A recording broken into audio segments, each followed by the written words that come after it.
राम स्वरूप अणखी दी स्वै जीवनी है मली झाड़ियां। 16वें अंग का दूसरा भाग ते फिर खतां का एक लम्मा सिलसिला। हर हफ्ते वो खत लिखती ते हर हफ्ते मैं खत लिखता। असी एक दूजे का खत उड़ीक के बगैर ही अपना खत लिख देंगे। इन्हां खतां च भावुकता वाली कोई गल ना होंदी। असी दोवें धरती ते पैर रख के अपने फैसलियां नूं अगांह तोड़दे। जदों सारी गल इन्नी रिड़की जा चुकी तो मैं उन्होंने आखिरी खत लिखिया कि अपना ये प्रोग्राम सिरे नहीं चढ़ सकेगा, सानू खत लिखने बंद कर देने चाहिए हैं। मेरे धुर अंदरों एक गल जागदी कि मैं काल कर रहा, नवां विआह करवा के किधरे मेरे चारे बच्चों का भविख धुंधला ना हो जाए। ये भी की पता कि वह इत्थे टिक सकेगी या नहीं। हो सकता वह भी अंदरों भावुक होवे ते फिर इत्थे आके कुछ महीनों बाद वह मन उचाट हो जाए। दुनिया की कहेगी मैनू, एडी सोहनी सुनखी भी तो नहीं है, भी गैर पंजाबन। की मरदा मैं 5-7 साल बाद 50 नूं टप के आपे ठंडा पै जाऊंगा। अचेत मन च एक उम्मीद ये भी सी कि मैं की है जख्मी ख्वाब दा दिल पंगर जाए, किसी दिन वो मेरा प्रस्ताव मन लवे। उन्हां दिनां च ही मैं बरनाले अपनी खाली पे प्लाट ते मकान उसारना शुरू कर दिता। मेरे कोल 2-3 हज़ार रुपए तो वध कोई पैसा नहीं सी। प्लाट 60 फुट लम्मा ते 42 फुट चौड़ा सी। आदमी दे सिरों उच्ची 4 दीवारी करके विच 2 कमरे, एक स्टोर ते एक गुसलखाना बना लिया। 1.5 महीना ते इस काम ते 30,000 रुपया खर्च आ गया। ना ही मैं जमीन गहने धरी, ना सांझे घर चों कोई मदद मिली ते ना किसी बैंक तो कर्जा लिया। मेरी तनख्वाह भी 850 रुपया सी। ये सारा पैसा मैनू मेरे दोस्तां ने दिता। जिस किसी नूं भी सवाल पाया नहीं दा जवाब नहीं मिलिया। सोहौर वाले हरपाल सिंह गरेवाल की खुली छुट्टी, सोहौरियो दिओ जिन्ना मर्जी लोहा लियाई जा, मेरे नां लिखी जाणगे। उन्हां दिनां च सुखमिंदर मैनरोविया लाइबेरिया तो आके मैनू मेरी नवीं किताब छापण लई 3,000 रुपया दे गया। इन्हां पैसिਆਂ ਦਾ मैं सीमेंट खरीद लिया। किताब सवाल दर सवाल 3 साल पिछों जाके छापी। भाषा विभाग वालों मानस का हंस के अनुवाद का 2,500 मिल गया। अजिहा कोई दोस्त मैं नहीं छड्डिया जिस तो पैसे उधार ना लए होण। किसी तो 1000, किसी तो 500, किसी तो 300, 200 भी। उन्हां दिनां च कच्चे पिल्ले दोस्तां नूं छाणा भी लग गया। असली दोस्त जो वेले सिर काम आवे। कई शराबी यार ते फोकियां वडियाइयां मारन वाले पूछा मरोड़ के भज गए। सोचिया सी मकान बना के अपने बच्चों नूं बरनाले लै आवांगा, उन्हां दी मां बन के रहांगा, उन्हां नूं पढ़ावां लिखावांगा, विआह लवांगा, मेरा दुख हौली हौली मट्ठा पै जाएगा। मकान बन गया पर इस च आके वसन नूं दिल नहीं करदा सी। संत चित्रकार शोभा सिंह दी गल दिल ते बैठी रहिंदी। 1960 ਦੇ ਨੇੜੇ ਤੇੜੇ ਪ੍ਰੀਤਨਗਰ ਆਜ਼ਾਦੀ ਤੋਂ ਬਾਅਦ ਦੀ ਪਹਿਲੀ ਪ੍ਰਤੀ ਮਿਲਣੀ ਸੀ। ਬਰਨਾਲਿਓਂ ਮੈਂ ਤੇ ਜਗੀਰ ਸਿੰਘ ਜਗਤਾਰ ਸਿੰਘ ਆਏ। ਉਹ ਸਵੇਰ ਦੇ ਸੈਸ਼ਨ ਤੋਂ ਬਾਅਦ ਦੁਪਹਿਰ ਦੀ ਰੋਟੀ ਦੀ ਉਡੀਕ 'ਚ ਇੱਧਰ ਉੱਧਰ ਸ਼ਾਮਿਆਨਿਆਂ ਥੱਲੇ ਟੋਲੀਆਂ ਬਣਾ ਕੇ ਬੈਠੇ ਹੋਏ ਸਨ ਤੇ ਗੱਲਾਂ ਮਾਰ ਰਹੇ ਸਨ। ਇੱਕ ਥਾਂ ਸ਼ੋਭਾ ਸਿੰਘ ਜੀ ਬੈਠੇ ਸਨ। 4-5 ਜਣੇ ਉਹਨਾਂ ਦੀਆਂ ਗੱਲਾਂ ਬਹੁਤ ਗੰਭੀਰਤਾ ਨਾਲ ਸੁਣ ਰਹੇ ਸਨ। ਮੈਂ ਉਹਨਾਂ 'ਚ ਜਾ ਬੈਠਾ। ਜਗਤਾਰ ਪਤਾ ਨਹੀਂ ਕਿੱਥੇ ਸੀ। ਸ਼ੋਭਾ ਸਿੰਘ ਦੱਸ ਰਹੇ ਸਨ, आदमी नूं सिर्फ 2 चीज़ों की लोड़ हुंदी है, तीजी लोड़ ही कोई नहीं। एक तो वेले सिर रोटी मिल जाए तो एक वेले सिर औरत मिल जाए। मैनू रोटी मिल रही सी पर वेले सिर नहीं मिलती सी। वेले सिर रोटी अपनी औरत कोलों ही मिलती हुंदी है। मेरी अपनी औरत कोई नहीं सी। ये रोटी ते औरत वाली जरूरत भी एडी वड्डी नहीं लग रही सी। मेरे लिए इन्हां दोवां तो वड्डी जरूरत घर सी। बंदे कोल घर ना होवे तो कुछ भी नहीं हुंदा। ਇੱਟਾਂ ਗਾਰੇ ਨਾਲ ਉਸਾਰਿਆ ਕੋਠਾ ਘਰ ਕਦੋਂ ਹੁੰਦਾ? ਘਰ ਤਾਂ ਔਰਤ ਵਿੱਚ ਹੁੰਦਾ ਹੈ, ਆਪਣੀ ਔਰਤ ਵਿੱਚ। ਸ਼ੋਭਾ ਪਾਟਿਲ ਨਾਲ ਕੋਈ ਵਾਰਤਾਲਾਪ ਨਹੀਂ ਰਹਿ ਗਿਆ ਸੀ। ਜ਼ਖਮੀ ख्वाब ਵੱਲੋਂ ਵੀ ਚਿੱਟਾ ਜਵਾਬ ਮਿਲ ਚੁੱਕਿਆ ਸੀ। ਅਪ੍ਰੈਲ ਦਾ ਮਹੀਨਾ ਸੀ। ਗੁਰਚਰਨ ਦੀ ਚਿੱਠੀ ਆਈ, ਭੀਖੀ ਆ ਜਾ, ਕਜ਼ਾਕ ਵੀ ਆਊਗਾ, ਗੱਲਾਂ ਕਰਾਂਗੇ। ਪਤਾ ਨਹੀਂ ਉਹ ਕਿਸ ਇਤਫਾਕ ਦੀ ਰਾਤ ਸੀ ਤੇ ਗੱਲ ਸੁਣਨ ਲਈ ਸਮਾਂ ਜਿਵੇਂ ਸਾਡੇ ਕੋਲ ਆ ਕੇ ਠਹਿਰ ਗਿਆ ਹੋਵੇ। ਮੇਰਾ ਸਾਰਾ ਕਿੱਸਾ ਸੁਣਨ ਬਾਅਦ ਕਜ਼ਾਕ ਬਿਸਤਰੇ ਵਿੱਚੋਂ ਉੱਠ ਕੇ ਬੈਠ ਗਿਆ। ਮੈਨੂੰ ਵੀ ਆਖਿਆ, ਭਾਜੀ ਬੈਠ ਕੇ ਗੱਲ ਸੁਣੋ। ਫਿਰ ਭਾਜੀ ਹੱਥ ਕੱਢੋ ਆਪਣਾ ਇੱਧਰ। ਉਹਨੇ ਮੇਰਾ ਹੱਥ ਆਪਣੇ ਹੱਥ 'ਚ ਘੁੱਟ ਕੇ ਮੈਥੋਂ ਇਕਰਾਰ ਲੈ ਲਿਆ ਕਿ ਮੈਂ ਅਗਲੇ ਦਿਨ ਹੀ ਸ਼ੋਭਾ ਪਾਟਿਲ ਨੂੰ ਚਿੱਠੀ ਲਿਖਾਂਗਾ ਤੇ ਉਹਨੂੰ ਲੈ ਕੇ ਆਵਾਂਗਾ। ਚਿੱਠੀਆਂ ਦਾ ਸਿਲਸਿਲਾ ਬੰਦ ਹੋਏ ਨੂੰ 1.5-2 ਮਹੀਨੇ ਲੰਘ ਚੁੱਕੇ ਸਨ। ਸ਼ੋਭਾ ਨੂੰ ਹੈਰਾਨੀ ਹੋਈ। ਲਿਖਿਆ ਸੀ, ਵਿਸ਼ਵਾਸ ਕਰਨਾ ਮੁਸ਼ਕਿਲ ਹੋ ਰਿਹਾ ਹੈ ਕਿ ਇਹ ਪੱਤਰ ਆਪ ਹੀ ਨੇ ਲਿਖਾ ਹੋਗਾ। ਉਹ ਹੁਣ ਵੀ ਤਿਆਰ ਸੀ ਮੇਰੇ ਘਰ ਆਉਣ ਲਈ। ਕੋਈ ਸ਼ਿਕਾਇਤ ਨਹੀਂ, ਕੋਈ ਸ਼ਿਕਵਾ ਨਹੀਂ, ਕੋਈ ਸ਼ਰਤ ਨਹੀਂ ਸੀ, ਬਸ ਆ ਜਾਣਾ ਹੀ ਚਾਹੁੰਦੀ ਸੀ। ਇੰਨਾ ਹੀ ਕਿ ਮੈਂ ਉਹਨੂੰ ਆਪ ਲੈਣ ਆ ਜਾਵਾਂ। ਇੱਕ ਖੱਤ 'ਚ ਮੈਂ ਉਹਨੂੰ ਲਿਖਿਆ ਕਿ ਦੇਖ, ਮੈਂ ਤੈਨੂੰ ਅਗਵਾ ਕਰਕੇ ਨਹੀਂ ਲਿਜਾ ਸਕਦਾ। ਮੈਂ ਨਹੀਂ ਚਾਹੁੰਦਾ ਤੇਰੇ ਮਾਂ-ਬਾਪ ਨੂੰ ਕੋਈ ਕਸ਼ਟ ਹੋਵੇ ਜਾਂ ਬਾਅਦ 'ਚ ਮੈਨੂੰ ਕੋਈ ਉਲਝਾ ਪੈ ਜਾਏ। ਤੂੰ ਆਪਣੀ ਮਾਂ-ਬਾਪ ਨੂੰ ਰਜ਼ਾਮੰਦ ਕਰ ਲੈ, ਪਹਿਲਾਂ ਸਾਰੀ ਗੱਲ ਉਹਨਾਂ ਨੂੰ ਦੱਸ ਦੇ। ਘਰ 'ਚ ਗੱਲ ਤੁਰੀ ਤਾਂ ਤੂਫਾਨ ਖੜਾ ਹੋ ਗਿਆ। ਉਹਨੇ ਰੋਟੀ ਖਾਣੀ ਬੰਦ ਕਰ ਦਿੱਤੀ। ਅੱਧੀ ਰਾਤ ਉੱਠ ਕੇ ਮਕਾਨ ਦੀ ਛੱਤ 'ਤੇ ਚੱਕਰ ਕੱਢਦੀ ਬੇਚੈਨ ਤੁਰੀ ਫਿਰਿਆ ਕਰੇ। ਕਿਸੇ ਦੀ ਸਿੱਖ ਮੱਤ ਸੁਣੇ ਹੀ ਨਾ। ਉਹ ਕਹਿ ਰਹੇ ਸਨ, ਤੈਨੂੰ ਆਪਣੇ ਸਮਾਜ ਵਿੱਚੋਂ ਲੜਕਿਆਂ ਦਾ ਘੱਟ ਹੈ ਕੋਈ? ਇਹ ਪੰਜਾਬੀ ਲੋਕ ਚੰਗੇ ਨਹੀਂ ਹੁੰਦੇ। ਤੇ ਫਿਰ ਉਹ 4 ਬੱਚਿਆਂ ਦਾ ਬਾਪ, ਕਿਉਂ ਤੂੰ ਪਾਗਲ ਹੋਈ ਫਿਰਦੀ ਹੈ ਉਹਦੇ ਮਗਰ? ਕੀ ਦੇਖਿਆ ਤੂੰ ਉਹਦਾ? ਉਹ ਕੌਣ ਹੈ, ਕੀ ਕਰਦਾ ਹੈ? ਕੀ ਪਤਾ ਤੈਨੂੰ ਆਪਣੇ ਘਰ ਵਸਾਏਗਾ ਜਾਂ ਨਹੀਂ। ਹੋ ਸਕਦਾ ਤੈਨੂੰ ਅਗਾਂਹ ਵੇਚ ਹੀ ਦੇਵੇ। ਇਹ ਪੰਜਾਬੀ ਲੋਕ ਬੜੇ ਮਾੜੇ ਹੁੰਦੇ ਨੇ। ਉਹ ਕਹਿ ਰਹੀ ਸੀ, ਉਹ ਇੱਕ ਲੇਖਕ ਹੈ, ਮੈਂ ਉਹਨੂੰ ਪੜ੍ਹਿਆ। ਭਾਰਤ ਦਾ ਸਾਰਾ ਹਿੰਦੀ ਜਗਤ ਉਹਨੂੰ ਜਾਣਦਾ ਹੈ। ਉਹ ਮੈਨੂੰ ਧੋਖਾ ਨਹੀਂ ਦੇ ਸਕਦਾ। ਮੇਰਾ ਸੰਕਲਪ ਸੀ ਕਿ ਮੈਂ ਕਿਸੇ ਲੇਖਕ ਨਾਲ ਵਿਆਹ ਕਰਾਵਾਂਗੀ। ਮੇਰਾ ਉਹ ਲੇਖਕ ਮੈਨੂੰ ਮਿਲ ਗਿਆ। ਵਿਆਹ ਕਰਾਊਂਗੀ ਤਾਂ ਅਣਖੀ ਨਾਲ, ਨਹੀਂ ਤਾਂ ਨਹੀਂ। ਮਾਂ ਬਾਪ ਨੂੰ ਲੱਗਦਾ ਜਿਵੇਂ ਕੋਈ ਭੂਤ ਚੜੇਲ ਬੋਲ ਰਹੀ ਹੋਵੇ। ਜੱਬਲਪੁਰ, ਮੱਧ ਪ੍ਰਦੇਸ਼। ਸ਼ੋਭਾ ਦੀ ਮਾਸੀ ਦੀ ਧੀ ਵਿਆਹੀ ਹੋਈ ਸੀ। ਉਹਨੂੰ ਕਿਸੇ ਬਹਾਨੇ ਉੱਥੇ ਭੇਜਤਾ। ਉਹਨਾਂ ਦੀ ਰਿਹਾਇਸ਼ ਸ਼ਹਿਰ ਤੋਂ ਦੂਰ ਸੀ। ਉਹਨੂੰ ਕੋਈ ਪਤਾ ਨਹੀਂ ਸੀ ਕਿ ਲੈਟਰ ਬਾਕਸ ਕਿੱਥੇ, ਕਿੰਨੀ ਕੁ ਦੂਰ ਹੈ। ਉਹਨੂੰ ਘਰ 'ਚ ਹੀ ਰਹਿਣ ਦਿੱਤਾ ਜਾਂਦਾ। ਪੂਰੀ ਕਰੜਾਈ ਸੀ। ਯੋਜਨਾ ਇਹ ਸੀ ਕਿ ਚੁੱਪਚਾਪ ਮੁੰਡਾ ਲੱਭ ਕੇ ਉਹਨੂੰ ਵਿਆਹ ਦਿੱਤਾ ਜਾਏ। ਤੇ ਫਿਰ ਅਚਾਨਕ ਹੀ ਨਾਗਪੁਰ ਇੱਕ ਵਿਆਹ ਆ ਗਿਆ। ਸ਼ੋਭਾ ਨੂੰ ਪਤਾ ਲੱਗਿਆ, ਜ਼ਿੱਦ ਕਰਕੇ ਨਾਗਪੁਰ ਚਲੀ ਗਈ। ਵਿਆਹ ਮੁੰਡੇ ਦਾ ਸੀ, ਚਾਚੇ ਦੀ ਕੁੜੀ ਦੇ ਦਿਓਰ ਦਾ ਵਿਆਹ। ਨਾਗਪੁਰ ਪਹੁੰਚਣ ਸਾਰ ਪਹਿਲਾਂ ਉਹਨੇ ਮੈਨੂੰ ਚਿੱਠੀ ਲਿਖੀ, ਹਫ਼ਤੇ 10 ਦਿਨਾਂ ਤੱਕ ਮੈਂ ਅਜਮੇਰ ਪਹੁੰਚ ਜਾਵਾਂਗੀ। ਜਲਦੀ ਉੱਥੇ ਆ ਜਾਓ ਤੇ ਮੈਨੂੰ ਲੈ ਜਾਓ। ਸਭ ਮੇਰੇ ਦੁਸ਼ਮਣ ਬਣੇ ਹੋਏ ਨੇ। ਇਹ ਲੋਕ ਮੇਰੀ ਜਾਨ ਲੈ ਕੇ ਰਹਿਣਗੇ। ਦਿੱਤੇ ਹੋਏ ਐਡਰੈਸ 'ਤੇ ਮੈਂ ਨਾਗਪੁਰ ਨੂੰ ਖੱਤ ਲਿਖ ਦਿੱਤਾ। ਮੇਰੀ ਸ਼ਰਤ, ਪਹਿਲਾਂ ਤਾਂ ਤੂੰ ਆਪਣੇ ਮਾਪਿਆਂ ਨੂੰ ਰਜ਼ਾਮੰਦ ਕਰ। ਮੈਨੂੰ ਚਿੱਠੀ ਲਿਖ, ਮੈਂ ਆ ਜਾਵਾਂਗਾ ਤੇ ਤੈਨੂੰ ਲੈ ਜਾਵਾਂਗਾ। ਸ਼ੋਭਾ ਨੂੰ ਚਿੱਠੀਆਂ ਤਾਂ ਮੈਂ ਲਿਖਦਾ ਜਾ ਰਿਹਾ ਸੀ। ਉਹਨੂੰ ਆਪਣਾ ਫੈਸਲਾ ਭੇਜ ਬੈਠਾ ਸਾਂ ਕਿ ਆਖਰ ਇੱਕ ਦਿਨ ਮੈਂ ਤੈਨੂੰ ਲੈ ਹੀ ਜਾਣਾ। ਪਰ ਮੇਰਾ ਮਨ ਅਟਕਿਆ ਬੇਪਰਵਾਹ ਦੇ ਨਾਲ, ਉਸ ਦੀਨ ਦੁਨੀ ਦੇ ਸ਼ਾਹ ਦੇ ਨਾਲ। ਕਾਜ਼ੀ ਮੁੱਲਾ ਮੱਤੀ ਦਿੰਦੇ, ਖਰੇ ਸਿਆਣੇ ਰਾਹ ਦਸੇਂਦੇ, ਇਸ਼ਕ ਕੀ ਲੱਗੇ ਰਾਹ ਦੇ ਨਾਲ। ਮੇਰਾ ਮਨ ਉਸ ਸ਼ਾਹ ਵਿੱਚ ਅਟਕਿਆ ਪਿਆ ਸੀ। ਮੇਰੀ ਦੀਨ ਦੁਨੀ ਦਾ ਸ਼ਾਹ ਮੇਰਾ ਉਹ ਜ਼ਖਮੀ ਖ਼ੁਆਬ ਸੀ। ਸ਼ੋਭਾ ਦੇ ਰਾਹ ਪੈਣ ਵਾਲੀ ਗੱਲ ਤਾਂ ਇਉਂ ਸੀ ਜਿਵੇਂ ਕੋਈ ਸੁੱਤਾ ਪਿਆ ਹਿਪਨੋਟਾਈਜ਼ਡ ਉੱਠ ਕੇ ਰਾਹ ਤੁਰ ਪਵੇ। ਉਹਦਾ ਮੱਥਾ ਕਿਸੇ ਕੰਧ ਕੌਲੇ ਵਿੱਚ ਵੀ ਨਾ ਵੱਜਦਾ ਹੋਵੇ ਤੇ ਨਾ ਉਹਦੇ ਪੈਰਾਂ ਅੱਗੇ ਕੋਈ ਇੱਟ ਪੱਥਰ ਰੁਕਾਵਟ ਬਣੇ। ਜੂਨ ਦੇ ਸ਼ੁਰੂ ਦੇ ਦਿਨ ਸੀ। ਸ਼ੋਭਾ ਦੀ ਚਿੱਠੀ ਮਿਲੀ ਕਿ ਉਹਦੇ ਮਾਂ-ਬਾਪ ਮੰਨ ਗਏ ਹਨ ਤੇ ਮੈਂ ਛੇਤੀ ਤੋਂ ਛੇਤੀ ਅਜਮੇਰ ਆ ਕੇ ਉਹਨੂੰ ਲੈ ਜਾਵਾਂ। ਲੋਕ ਸਭਾ ਦੀਆਂ ਚੋਣਾਂ ਹੋ ਚੁੱਕੀਆਂ ਸਨ। ਇੰਦਰਾ ਗਾਂਧੀ ਹਾਰ ਗਈ ਸੀ। ਦੇਸ਼ 'ਚ ਜਨਤਾ ਪਾਰਟੀ ਦਾ ਰਾਜ ਕਾਇਮ ਹੋ ਗਿਆ ਸੀ। ਹੁਣ ਰਾਜਾਂ ਦੀਆਂ ਵਿਧਾਨ ਸਭਾਵਾਂ ਦੀਆਂ ਚੋਣਾਂ ਹੋਣ ਵਾਲੀਆਂ ਸਨ। ਸ਼ੋਭਾ ਪਾਟਿਲ ਨੂੰ ਮੈਂ ਚਿੱਠੀ ਲਿਖੀ ਕਿ ਪੰਜਾਬ ਵਿਧਾਨ ਸਭਾ ਦੀ ਇਲੈਕਸ਼ਨ ਹੋ ਰਹੀ ਹੈ। ਮੇਰੀ ਡਿਊਟੀ ਪ੍ਰੀਜ਼ਾਈਡਿੰਗ ਅਫਸਰ ਵਜੋਂ ਲੱਗ ਗਈ ਹੈ। ਇਹ ਡਿਊਟੀ ਬੜੀ ਸਖਤ ਹੁੰਦੀ ਹੈ, ਕੋਈ ਨਾ ਨਹੀਂ ਕਰ ਸਕਦਾ, ਸੋ ਡਿਊਟੀ ਦੇਣੀ ਪਏਗੀ। 12 ਜੂਨ ਤੋਂ ਬਾਅਦ ਕਿਸੇ ਵੀ ਦਿਨ ਮੈਂ ਆ ਜਾਵਾਂਗਾ। ਆਉਣ ਤੋਂ ਪਹਿਲਾਂ ਟੈਲੀਗ੍ਰਾਮ ਕਰਾਂਗਾ, ਆਪਣੀ ਤਿਆਰੀ ਰੱਖੀ। ਉਹਨੇ ਮੁੜਦੀ ਡਾ ਕੇ ਚਿੱਠੀ ਲਿਖੀ, ਬਹਾਨੇ ਬਨਾਨਾ ਛੋੜੋ, ਅਬ ਸਭ ਕੁਝ ਛੋੜ ਛੁੜਾ ਕੇ ਚਲੇ ਆਓ, ਨਹੀਂ ਤਾਂ ਮੈਂ ਖੁਦ ਆ ਰਹੀ ਹੂੰ। ਤੇ ਇਹ ਵੀ ਲਿਖਿਆ, ਮੰਮੀ ਮਾਨ ਗਈ ਹੈ, ਬਾਊ ਜੀ ਵੀ ਮਾਨ ਜਾਏਂਗੇ। ਮੇਰਾ ਮਨ ਫੇਰ ਡੋਲ ਗਿਆ ਕਿ ਬਾਊ ਜੀ ਅਜੇ ਤੱਕ ਮੰਨੇ ਨਹੀਂ। ਇਲੈਕਸ਼ਨ ਹੋ ਚੁੱਕਣ ਬਾਅਦ ਉਹਦੀ ਚਿੱਠੀ ਮਿਲੀ ਸੀ। ਅਖੀਰ ਮੈਂ ਉਹਨੂੰ ਚਿੱਠੀ ਲਿਖੀ ਕਿ ਮੈਂ 18 ਜੂਨ ਨੂੰ ਇੱਥੋਂ ਅਜਮੇਰ ਲਈ ਚੱਲ ਰਿਹਾ। ਪੂਰੀ ਤਰ੍ਹਾਂ ਤਿਆਰ ਰਹੇ, ਉਦੋਂ ਤੱਕ ਪਿਤਾ ਜੀ ਨੂੰ ਵੀ ਮਨਾ ਲਵੇ। ਇਹ ਵੀ ਲਿਖਿਆ ਕਿ ਉਹਨਾਂ ਦੀ ਮਰਜ਼ੀ ਬਗੈਰ ਮੈਂ ਉਹਨੂੰ ਨਹੀਂ ਲਿਆਵਾਂਗਾ। ਸ਼ੋਭਾ ਦੀ ਇੱਕ ਚਿੱਠੀ ਹੋਰ ਆਈ, ਮੇਰੇ ਚੱਲਣ ਤੋਂ 1 ਜਾਂ 2 ਦਿਨ ਪਹਿਲਾਂ ਹੀ ਮਿਲੀ। ਇਸ 'ਚ ਲਿਖਿਆ ਸੀ ਕਿ ਮੈਂ ਘਰ ਨਾ ਆਵਾਂ, ਅਜਮੇਰ ਆ ਕੇ ਤਾਜ ਹੋਟਲ 'ਚ ਠਹਿਰਾਂ। ਉੱਥੇ ਉਹ 20 ਜੂਨ ਦੀ ਸਵੇਰ ਨੂੰ 8 ਵਜੇ ਮੈਨੂੰ ਮਿਲਣ ਆਏਗੀ। ਅਗਲਾ ਪ੍ਰੋਗਰਾਮ ਹੋਟਲ 'ਚ ਬੈਠ ਕੇ ਤੈਅ ਕੀਤਾ ਜਾਏਗਾ। ਮੈਂ ਟੈਲੀਗ੍ਰਾਮ ਵੀ ਕਰਤੀ ਕਿ ਮੈਂ 19 ਜੂਨ ਦੀ ਰਾਤ ਜਾਂ 20 ਜੂਨ ਦੀ ਸਵੇਰ ਅਜਮੇਰ ਪਹੁੰਚ ਰਿਹਾ, ਤਾਜ 'ਚ ਮਿਲਾਂਗਾ। ਇੱਧਰੋਂ ਉੱਧਰੋਂ ਮੈਂ 300 ਰੁਪਏ ਦਾ ਪ੍ਰਬੰਧ ਕੀਤਾ। 18 ਜੂਨ ਦੀ ਦੁਪਹਿਰ ਨੂੰ ਭੀਖੀ ਪਹੁੰਚ ਗਿਆ। ਜਾ ਕੇ ਗੁਰਚਰਨ ਨੂੰ ਸਾਰੀ ਗੱਲ ਦੱਸੀ। ਉਹ ਪੂਰਾ ਖੁਸ਼ ਤੇ ਚਾਪੜਾ ਪਾਉਣ ਲੱਗਿਆ। ਮੈਂ ਉਹਨੂੰ ਕਿਹਾ, ਤੂੰ ਮੇਰੇ ਨਾਲ ਚੱਲਣਾ ਹੈ। 200 ਰੁਪਏ ਦਾ ਵੀ ਪ੍ਰਬੰਧ ਕਰਨ ਲਈ ਆਖਿਆ। ਉਹਨੇ 150 ਰੁਪਏ ਮੈਨੂੰ ਫੜਾ ਦਿੱਤਾ। ਕਹਿੰਦਾ, ਪਰਵਾਹ ਨਾ ਮੰਨ, ਜੱਟ ਨਾਲ ਹੋਊ, ਤੇਰੇ ਸਾਲਿਆਂ ਨੂੰ ਵਾਹਣੀ ਪਾ ਦਿਆਂਗੇ। ਮੇਲੋ ਨੇ ਰੋਟੀ ਪਕਾਤੀ। ਰੋਟੀ ਖਾ ਕੇ ਅਸੀਂ ਆਖਰੀ ਬੱਸ ਫੜੀ। ਮਾਨਸਾ ਜਾ ਕੇ ਸਟੇਸ਼ਨ 'ਤੇ ਬੈਠ ਗਏ।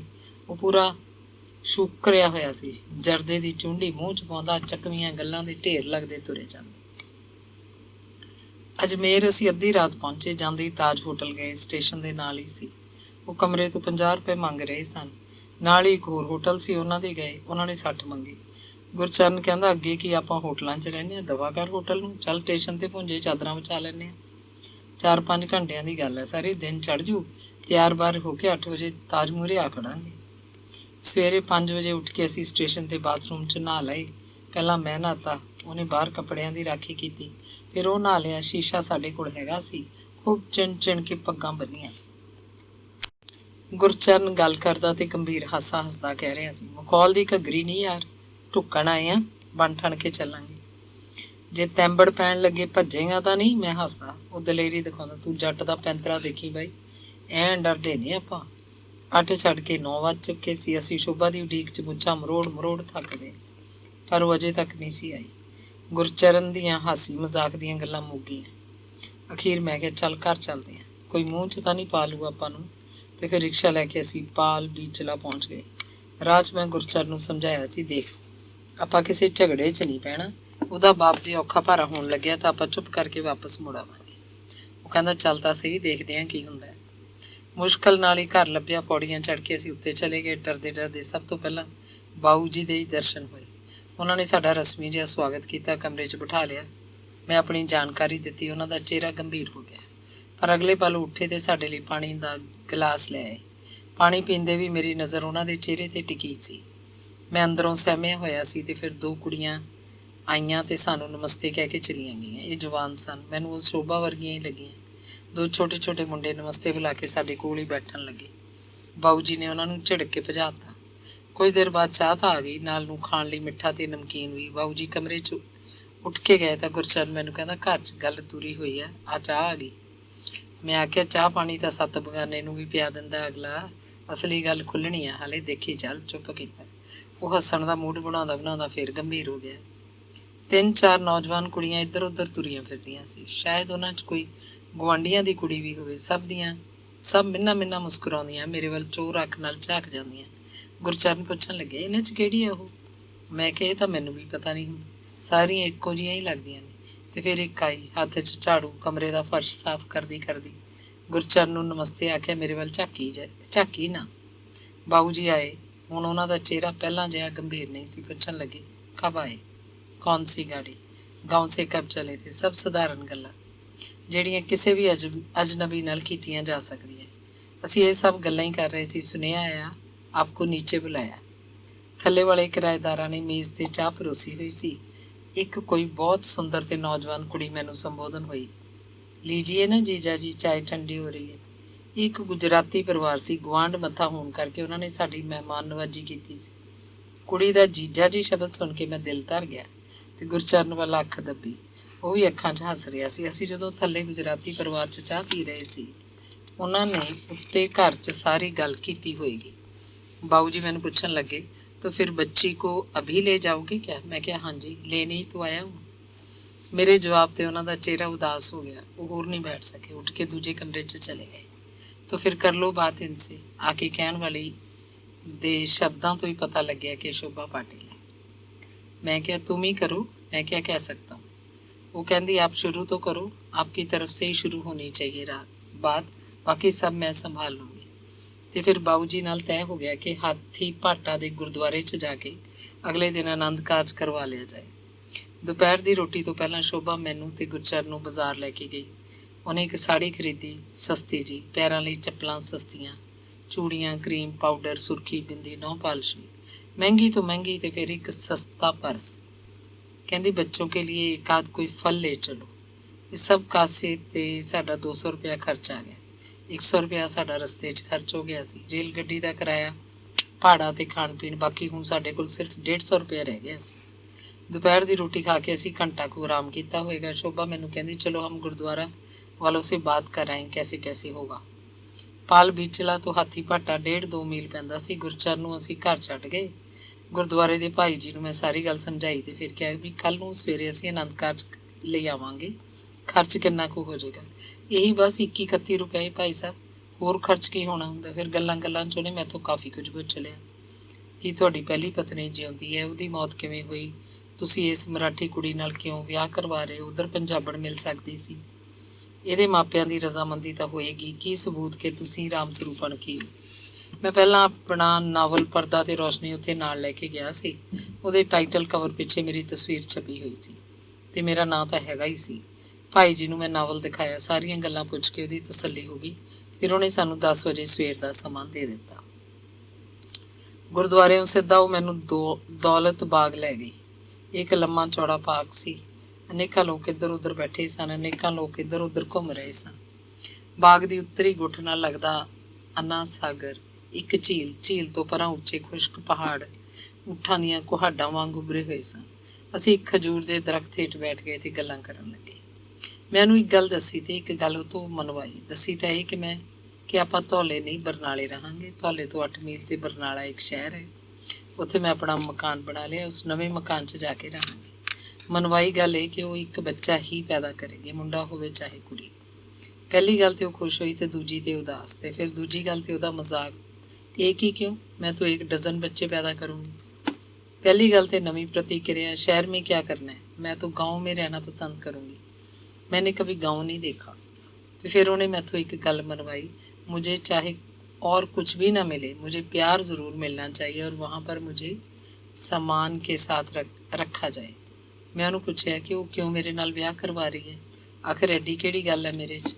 उसका जवाब, मेरा शुरू से संकल्प था कि मैं किसी लेखक से शादी करूँगी। वहाँ पे किताबें पढ़ने को मिलेंगी, नए नए मैगज़ीन मिला करेंगी और मैं उनके साथ गोष्ठियों में जाया करूँगी। ये तो रहे तुम्हारे ख्वाब, ज़िंदगी की वास्तविकता का क्या होगा जब उसे भोगना पड़ा तब।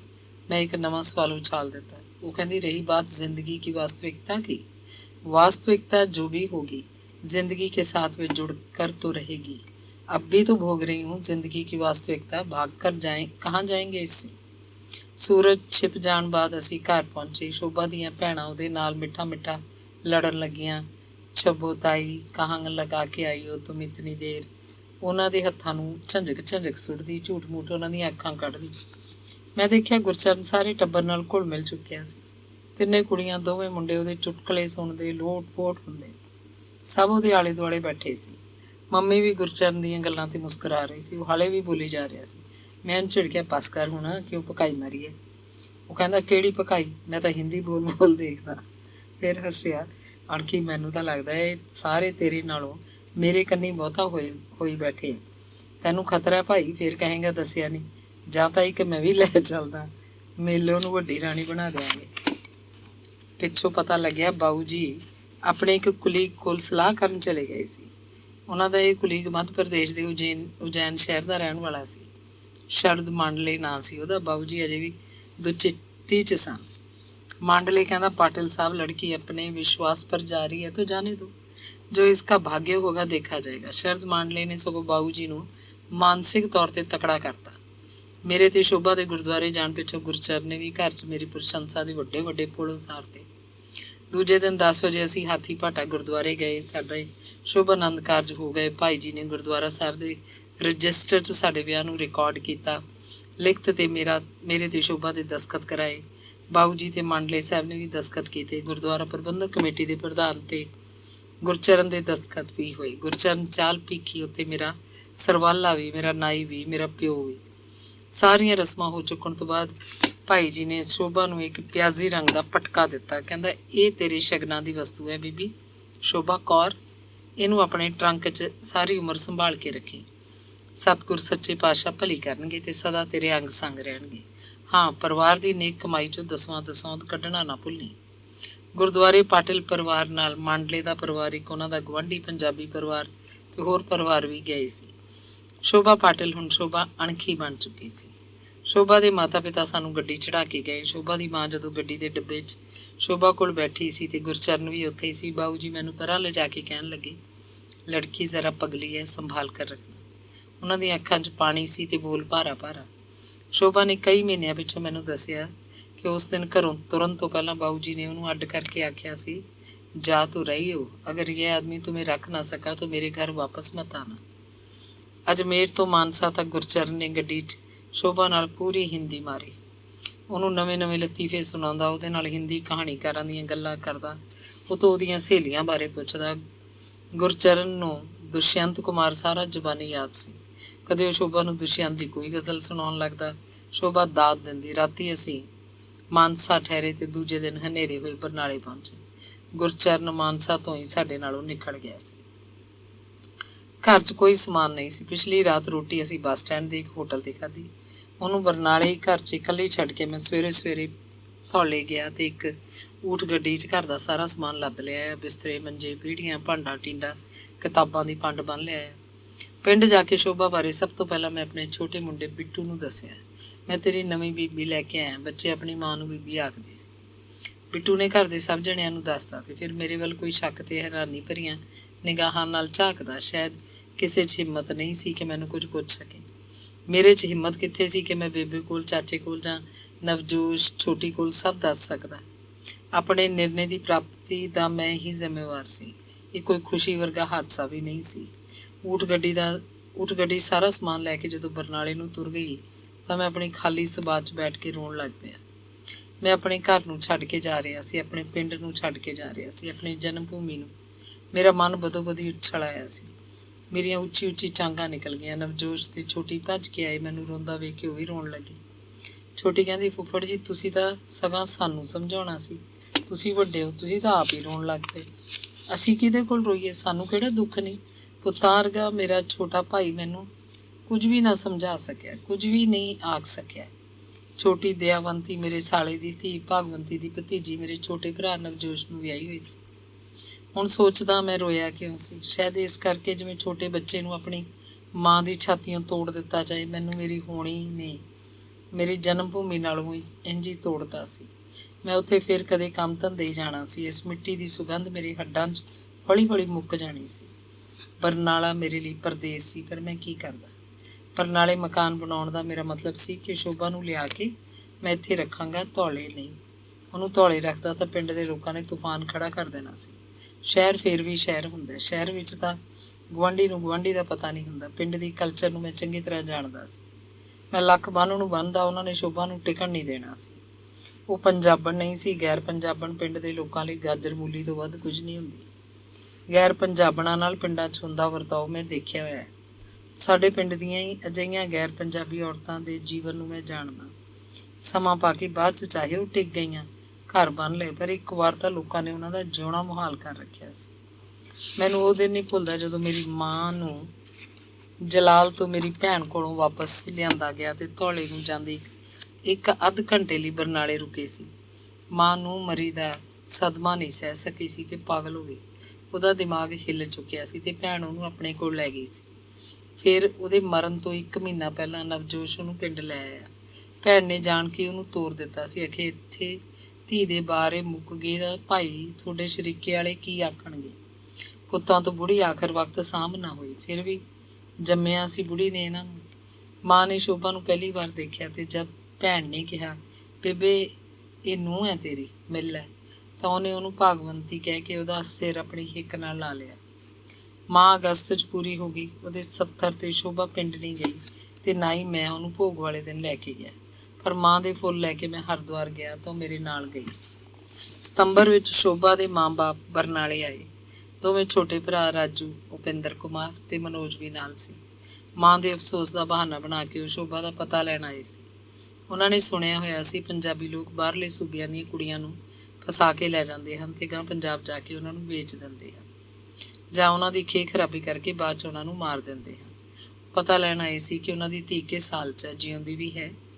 ਉਹ ਆਦਮੀ ਜਿਹੜਾ 100 ਗੱਲਾਂ ਮਾਰ ਕੇ ਉਹਨੂੰ ਲੈ ਗਿਆ, ਕੀ ਉਹ ਸੱਚ ਆਖਦਾ ਸੀ?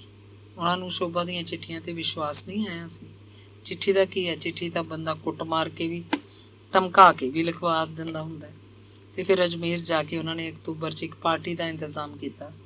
ਮੈਂ ਤੇ ਸ਼ੋਭਾ ਬਹੁਤ ਤਿਆਰੀ ਨਾਲ ਗਏ। ਜਾਂਦੇ ਹੋਏ ਕਾਫੀ ਸਾਰੇ ਰੁਪਏ ਨਾਲ ਲੈ ਕੇ ਗਈ। ਘਰ 'ਚ ਵਿਆਹ ਵਰਗਾ ਮਾਹੌਲ ਸੀ। ਚਾਹ ਪਾਰਟੀ 'ਤੇ ਕੋਈ 50 ਮਰਾਠੀ ਪਰਿਵਾਰ ਆਏ ਹੋਏ ਸਨ।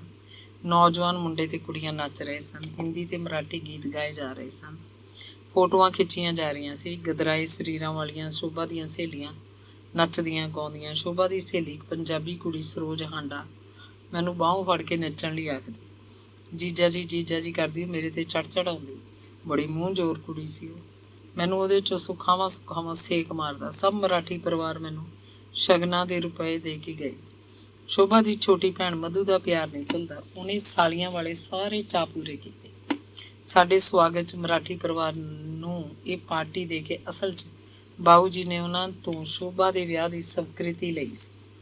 ਅਜਮੇਰ ਜਾਂਦੇ ਹੋਏ ਇੱਕ ਰਾਤ ਅਸੀਂ ਦਿੱਲੀ ਵੀ ਰੁਕੇ ਸਾਂ। ਉਹਨਾਂ ਦਿਨਾਂ 'ਚ ਗੁਰਬਚਨ ਸਿੰਘ ਭੁੱਲਰ ਨਿੰਮੜੀ ਕਲੋਨੀ ਰਹਿੰਦਾ ਹੁੰਦਾ ਸੀ। ਸਾਡੇ ਸਵਾਗਤ 'ਚ ਉਹਨੇ ਇੱਕ ਸ਼ਰਾਬ ਪਾਰਟੀ ਦਾ ਪ੍ਰਬੰਧ ਕੀਤਾ। ਇਸ ਸੁਭਿੰਦਰ ਸਿੰਘ ਪਰਵਾਨਾ, ਜਗਦੀਸ਼ ਕੌਸ਼ਲ, ਸ਼ਿੰਗਾਰਾ ਸਿੰਘ ਭੁੱਲਰ ਤੇ ਗੁਰਦੇਵ ਸਿੰਘ ਰੁਪਾਣਾ ਸ਼ਾਮਲ ਸਨ। ਜਿਹੜਾ ਮਾਣ ਮੈਨੂੰ ਬਰਨਾਲੇ 'ਚ ਕਿਸੇ ਨੇ ਉਦੋਂ ਤੱਕ ਨਹੀਂ ਦਿੱਤਾ ਸੀ, ਉਹ ਦਿੱਲੀ 'ਚ ਭੁੱਲਰ ਨਹੀਂ ਦਿੱਤਾ। ਅੰਗ 17ਵਾਂ।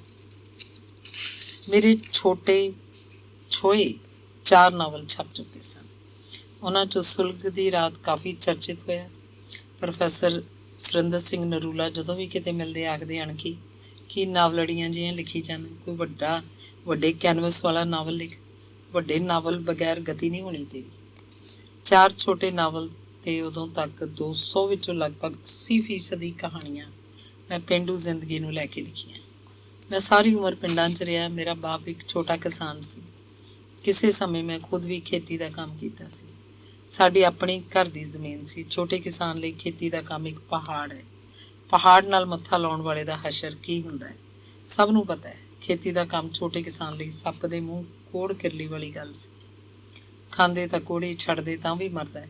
ਬਸ ਜੱਟਾਂ ਤੇਰੀ ਜੂਨ ਬੁਰੀ। ਤੇ ਫਿਰ ਜੱਟ ਨੂੰ ਰਾਜਨੀਤੀ, ਸਮਾਜ ਤੇ ਆਪਣੇ ਉਹਦੇ ਰੰਗੜਾਊ ਦੀਆਂ ਮਾਰਾਂ ਚਾਹੁੰਦਾ ਮੈਂ ਵੀ ਸੀ ਕਿ ਪਿੰਡਾਂ ਦੇ ਜੀਵਨ ਦੀ ਭਰਪੂਰ ਪੇਸ਼ਕਾਰੀ ਤੇ ਛੋਟੇ ਕਿਸਾਨ ਦੀ ਦਸ਼ਾ ਦਾ ਬਹੁ ਪਰਤੀ ਯਥਾਰਥ ਚਿੱਤਰਨ ਇੰਨੇ ਵਿਸਥਾਰ ਤੇ ਡੂੰਘਾਈ 'ਚ ਕਰਾਂ ਕਿ ਮੈਨੂੰ ਮੁੜ ਉਹੀ ਕਹਾਣੀਆਂ ਨਾਲ ਲਿਖਣੀਆਂ ਪੈਣ।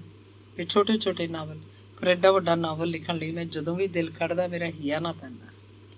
ਕਾਲਜ ਦੇ ਦਿਨਾਂ 'ਚ ਮੈਂ ਅੰਗਰੇਜ਼ੀ ਦੇ 2 ਵੱਡੇ ਨਾਵਲ ਪੜ੍ਹੇ ਸੀ। ਥਾਮਸ ਹਾਰਡੀ ਦੇ ਮੇਅਰ ਆਫ ਕਸਟਰਬਰਿਜ ਤੇ ਫਾਰ ਫਰੋਮ ਦ ਮੈਡਿੰਗ ਕਰਾਊਡ। ਤੇ ਫਿਰ ਕਈ ਸਾਲਾਂ ਬਾਅਦ ਟੈਸ। ਹੈਰਾਨੀ ਹੁੰਦੀ ਇਸ ਹਾਰਡੀ ਨਾਂ ਦੇ ਲੇਖਕ ਨੇ ਏਡੀਆਂ ਕਿਤਾਬਾਂ ਕਿਵੇਂ ਲਿਖਤੀਆਂ ਹੋਣਗੀਆਂ। ਸਾਡੇ ਆਪਣੇ ਲੇਖਕ ਕਿਹੜਾ ਘੱਟ ਹਨ। ਨਾਨਕ ਸਿੰਘ ਦਾ ਚਿੱਟਾ ਲਹੂ, ਸੋਹਣ ਸਿੰਘ ਸੀਤਲ ਦਾ ਤੂਤਾਂ ਵਾਲਾ ਖੂਹ, ਜਸਵੰਤ ਸਿੰਘ ਕੰਵਲ ਦਾ ਲਹੂ ਦੀ ਲੋੜ, ਕੇਸਰ ਸਿੰਘ ਦਾ ਜੰਗੀ ਕੈਦੀ, ਗੁਰਦਿਆਲ ਸਿੰਘ ਦਾ ਅਣਹੋਏ ਮੇਰੇ ਪੜ੍ਹੇ ਹੋਏ ਸਨ। ਫਿਰ ਸੁਖਵੀਰ ਦਾ ਸੜਕਾਂ ਤੇ ਕਮਰੇ ਤੇ ਡਾਕਟਰ ਮਹੀਪ ਸਿੰਘ ਦਾ ਇਹ ਵੀ ਨਹੀਂ। ਇੱਕ ਵਾਰ ਮੈਂ ਦਿੱਲੀ ਗਿਆ। ਵੱਡਾ ਨਾਵਲ ਲਿਖਣ ਬਾਰੇ ਗੁਰਬਚਨ ਸਿੰਘ ਭੁੱਲਰ ਨਾਲ ਗੱਲ ਹੋਈ। ਉਹਨੇ ਬਹੁਤ ਹੌਸਲਾ ਦਿੱਤਾ ਤੇ ਕਈ ਸੁਝਾਅ ਵੀ। ਮੈਂ ਕਿਹਾ, ਭੁੱਲਰ, ਨਾਵਲ ਤਾਂ ਮੈਂ ਔਖਾ ਸੌਖਾ ਹੋ ਕੇ ਲਿਖ ਲਊ, ਪਰ ਉਹਨੂੰ ਛਾਪੂ ਕੌਣ? ਉਹ ਕਹਿੰਦਾ, ਓਏ ਤੂੰ ਪਹਿਲਾਂ ਲਿਖਦਾ ਸਹੀ, ਬਥੇਰਾ ਛਪ ਜੂ। ਛਪਣ ਬੰਨੀ ਉਹ ਨਹੀਂ ਰਹਿੰਦਾ ਇਹੋ। ਮੇਰਾ ਇੱਕ ਧੁੜਕੂ ਵੀ ਚੁੱਕਿਆ ਗਿਆ ਜਦੋਂ ਭੁੱਲਰ ਆਖਦਾ ਨਾਵਲ ਛਪ ਵੀ ਜਾਏਗਾ। ਵੱਡੇ ਕੈਨਵਸ ਦਾ ਨਾਵਲ ਲਿਖਣ ਲਈ ਦਿਮਾਗ 'ਚ ਕਹਾਣੀ ਦੀ ਇੱਕ ਤੰਦ ਮੈਂ ਫੜ ਲਈ। ਆਜ਼ਾਦੀ ਮਿਲਣ ਤੋਂ ਕੋਈ 12-13 ਸਾਲ ਬਾਅਦ ਪੰਜਾਬ ਦੇ ਪਿੰਡਾਂ 'ਚ ਜੱਟਾਂ ਦੀ ਇੱਕ ਨਵੀਂ ਸ਼੍ਰੇਣੀ ਸਿਰ ਚੁੱਕਣ ਲੱਗੀ। ਖੇਤੀ ਦੀਆਂ ਨਵੀਆਂ ਸਕੀਮਾਂ ਅਨੁਸਾਰ ਜੋ ਵੀ ਸਰਕਾਰੀ ਸਹੂਲਤਾਂ ਮਿਲਦੀਆਂ ਸਭ ਇਸੇ ਸ਼੍ਰੇਣੀ ਦੇ ਘਰ ਪਹੁੰਚ ਜਾਂਦੀਆਂ। ਸੁਧਰੇ ਹੋਏ ਬੀਜਾਂ, ਬਣਾਵਟੀ ਖਾਦਾਂ, ਕੀੜੇ ਮਾਰ ਦਵਾਈਆਂ ਤੇ ਵੱਡੇ ਕਰਜ਼ਿਆਂ ਦਾ ਲਾਭ ਇਹਨਾਂ ਲੋਕਾਂ ਨੂੰ ਹੀ ਬਹੁਤਾ ਹੁੰਦਾ। ਉਹ ਰਾਜਨੀਤੀ 'ਚ ਪੈਰ ਧਰਨ ਲੱਗੇ। ਰਾਜ ਸਰਕਾਰ ਕਾਂਗਰਸ ਦੀ ਹੁੰਦੀ ਤਾਂ ਉਹ ਚਿੱਟੀਆਂ ਪੱਗਾਂ ਬੰਨ੍ਹ ਲੈਂਦੇ। ਸਰਕਾਰ ਅਕਾਲੀਆਂ ਦੀ ਬਣਦੀ, ਪੱਗਾਂ ਦਾ ਰੰਗ ਨੀਲਾ ਹੋ ਜਾਂਦਾ। ਬੰਦੇ ਉਹੀ। ਪਿੰਡ ਦੇ ਸ਼ਾਹੂਕਾਰੇ ਦਾ ਕੰਮ ਵੀ ਇਹਨਾਂ ਨੇ ਸੰਭਾਲ ਲਿਆ। ਨਤੀਜਾ ਇਹ ਕਿ ਛੋਟੇ ਕਿਸਾਨਾਂ ਦੀਆਂ ਜ਼ਮੀਨਾਂ ਇਹਨਾਂ ਧਨੀ ਕਿਸਾਨਾਂ ਕੋਲ ਇਕੱਠੀਆਂ ਹੋਣ ਲੱਗੀਆਂ। ਇਹ ਧਨੀ ਕਿਸਾਨ ਜਾਗੀਰਦਾਰੀ ਦਾ ਦੂਜਾ ਰੂਪ ਬਣ ਕੇ ਸਾਹਮਣੇ ਆਉਣ ਲੱਗਿਆ। ਤਾਂ ਧਨੀ ਕਿਸਾਨ ਦਾ ਪੈਰ ਸ਼ਹਿਰ ਵੱਲ ਹੋਇਆ ਤਾਂ ਉਹਨੇ ਬੁਰਜੂਆ ਚਾਲਾਂ ਵੀ ਸਿੱਖ ਲਈਆਂ। ਉਹਦੇ ਕੋਲ ਟਰੈਕਟਰ ਵੀ ਆ ਚੁੱਕਿਆ ਸੀ। ਰਾਜਨੀਤਿਕ ਭ੍ਰਿਸ਼ਟਾਚਾਰ ਦੀ ਮਾਲਕੀ ਦੇ ਮੋਹ 'ਚ ਮਨੁੱਖੀ ਕਦਰਾਂ ਕੀਮਤਾਂ ਟੁੱਟਣ ਲੱਗੀਆਂ। ਆਜ਼ਾਦੀ ਤੋਂ ਬਾਅਦ ਇਹ ਸਭ ਜੋ ਹੋਇਆ ਤੇ ਹੋ ਰਿਹਾ ਸੀ, ਇਹ ਮੈਂ ਆਪ ਅੱਖੀਂ ਦੇਖਿਆ ਤੇ ਹੱਡੀਂ ਹੰਡਾਇਆ। ਉਹਨਾਂ ਦਿਨਾਂ 'ਚ ਹੀ ਮੈਂ ਚੰਡੀਗੜ੍ਹ ਗਿਆ ਤਾਂ ਪੰਜਾਬ ਬੁੱਕ ਸੈਂਟਰ ਦੇ ਸੁਰਜੀਤ ਖੁਰਸ਼ੀਦੀ ਨਾਲ ਨਾਵਲ ਲਿਖਣ ਬਾਰੇ ਗੱਲ ਸਾਂਝੀ ਕੀਤੀ।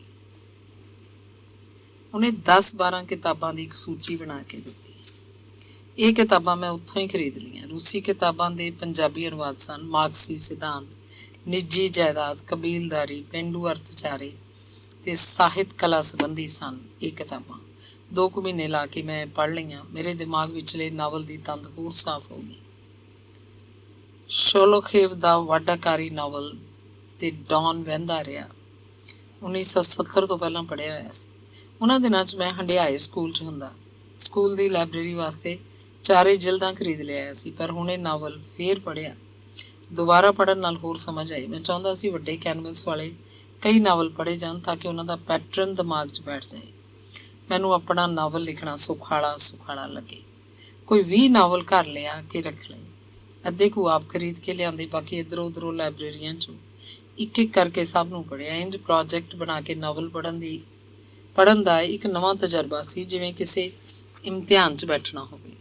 ਇਹਨਾਂ 'ਚੋਂ 10 ਨਾਵਲ ਮੈਨੂੰ ਬਹੁਤ ਪਸੰਦ ਆਏ। ਦੋਸਤੋਵਸਕੀ ਦਾ ਬੁੱਧੂ, ਅਸਕਦ ਮੁਖਤਾਰ ਦਾ ਭੈਣਾ, ਬੋਰਿਸ ਪੋਲੋਵਈ ਦਾ ਅਸਲੀ ਇਨਸਾਨ ਦੀ ਕਹਾਣੀ, ਕਰੋਤਲੈਨ ਹੈਦਰ ਦਾ ਆਕਾ ਦਰਿਆ, ਪ੍ਰੇਮਚੰਦ ਦਾ ਗੋਦਾਨ, ਵਿਕਟਰ ਹਿਊਗੋ ਦਾ ਲੇ ਮਿਜ਼ਰੇਬਲ, ਇਰਵਿੰਗ ਸਟੋਟ ਦਾ lust for life, Panna Lal Patel ਦਾ ਜੀਵਨ ਇੱਕ ਨਾਟਕ, ਮੋਹਨ ਰਾਕੇਸ਼ ਦਾ ਅੰਧੇਰੇ ਬੰਦ ਕਮਰੇ ਤੇ ਰਾਵ ਬਹਾਦਰ ਕੁਲਕਰਨੀ ਦਾ ਇੱਕ ਪਿੰਡ ਦੀ ਕਹਾਣੀ।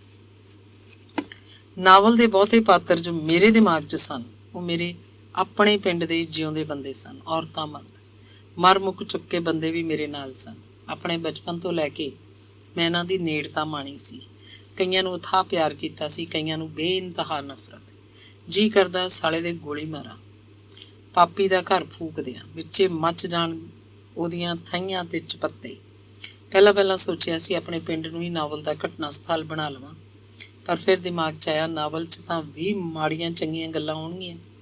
ਲੋਕ ਟੰਬੇ ਲੈ ਕੇ ਮਗਰ ਪੈ ਜਾਣਗੇ। ਕਿਸੇ ਦੀ ਨੂੰਹ ਧੀ ਦਾ ਮੁਹਾਂਦਰਾ ਕਿਸੇ ਪਾਤਰ ਨਾਲ ਮਿਲ ਗਿਆ ਤਾਂ ਅਗਲੇ ਨੇ ਪਿੰਡ ਨਹੀਂ ਵੜਨ ਦੇਣਾ। ਪਿੰਡ 'ਚ ਤਾਂ ਮੇਰੀ ਜ਼ਮੀਨ ਜਾਇਦਾਦ ਸਭ ਕੁਝ ਹੈ। ਪਿੰਡ ਤਾਂ ਸਾਰੀ ਉਮਰ ਆਉਣ ਜਾਣ ਰਹੇਗਾ। ਪਰ ਨਾਲੇ ਨੇੜੇ ਇੱਕ ਪਿੰਡ ਸੰਘੇੜਾ ਹੈ। ਮੈਂ ਸੰਘੇੜੇ ਤੇ ਅੱਖ ਧਰ ਲਈ। ਹਰ ਐਤਵਾਰ ਸੰਘੇੜੀ ਜਾਇਆ ਕਰਾਂ। ਗਿਆਨੀ ਹਰਬੰਸ ਸਿੰਘ ਮੇਰੇ ਨਾਲ ਹੁੰਦਾ। ਪਿੰਡ ਦਾ ਹਰ ਅਗਵਾੜ, ਹਰ ਗਲੀ, ਘਰ ਘਰ ਅਸੀਂ ਗਾਹ ਮਾਰਿਆ। ਜੱਟਾਂ, ਬਾਣੀਆਂ, ਹੋਰ ਜਾਤਾਂ ਦੇ, ਦਲਿਤਾਂ ਦੇ ਘਰ ਅਸੀਂ ਗਏ। ਪਿੰਡ ਦੀ ਹਰ ਜਾਣਕਾਰੀ ਮੈਂ ਨੋਟ ਕਰਦਾ ਰਿਹਾ। 2 ਮਹੀਨੇ ਲਾ ਕੇ ਪਿੰਡ ਦਾ ਸਾਰਾ ਸਰਵੇ ਕਰ ਲਿਆ। ਫਿਰ ਮੈਂ ਡਰ ਗਿਆ। ਬਰਨਾਲਾ ਸੰਘੇੜਾ ਤਾਂ ਇੱਕੋ ਗੱਲ ਹੈ।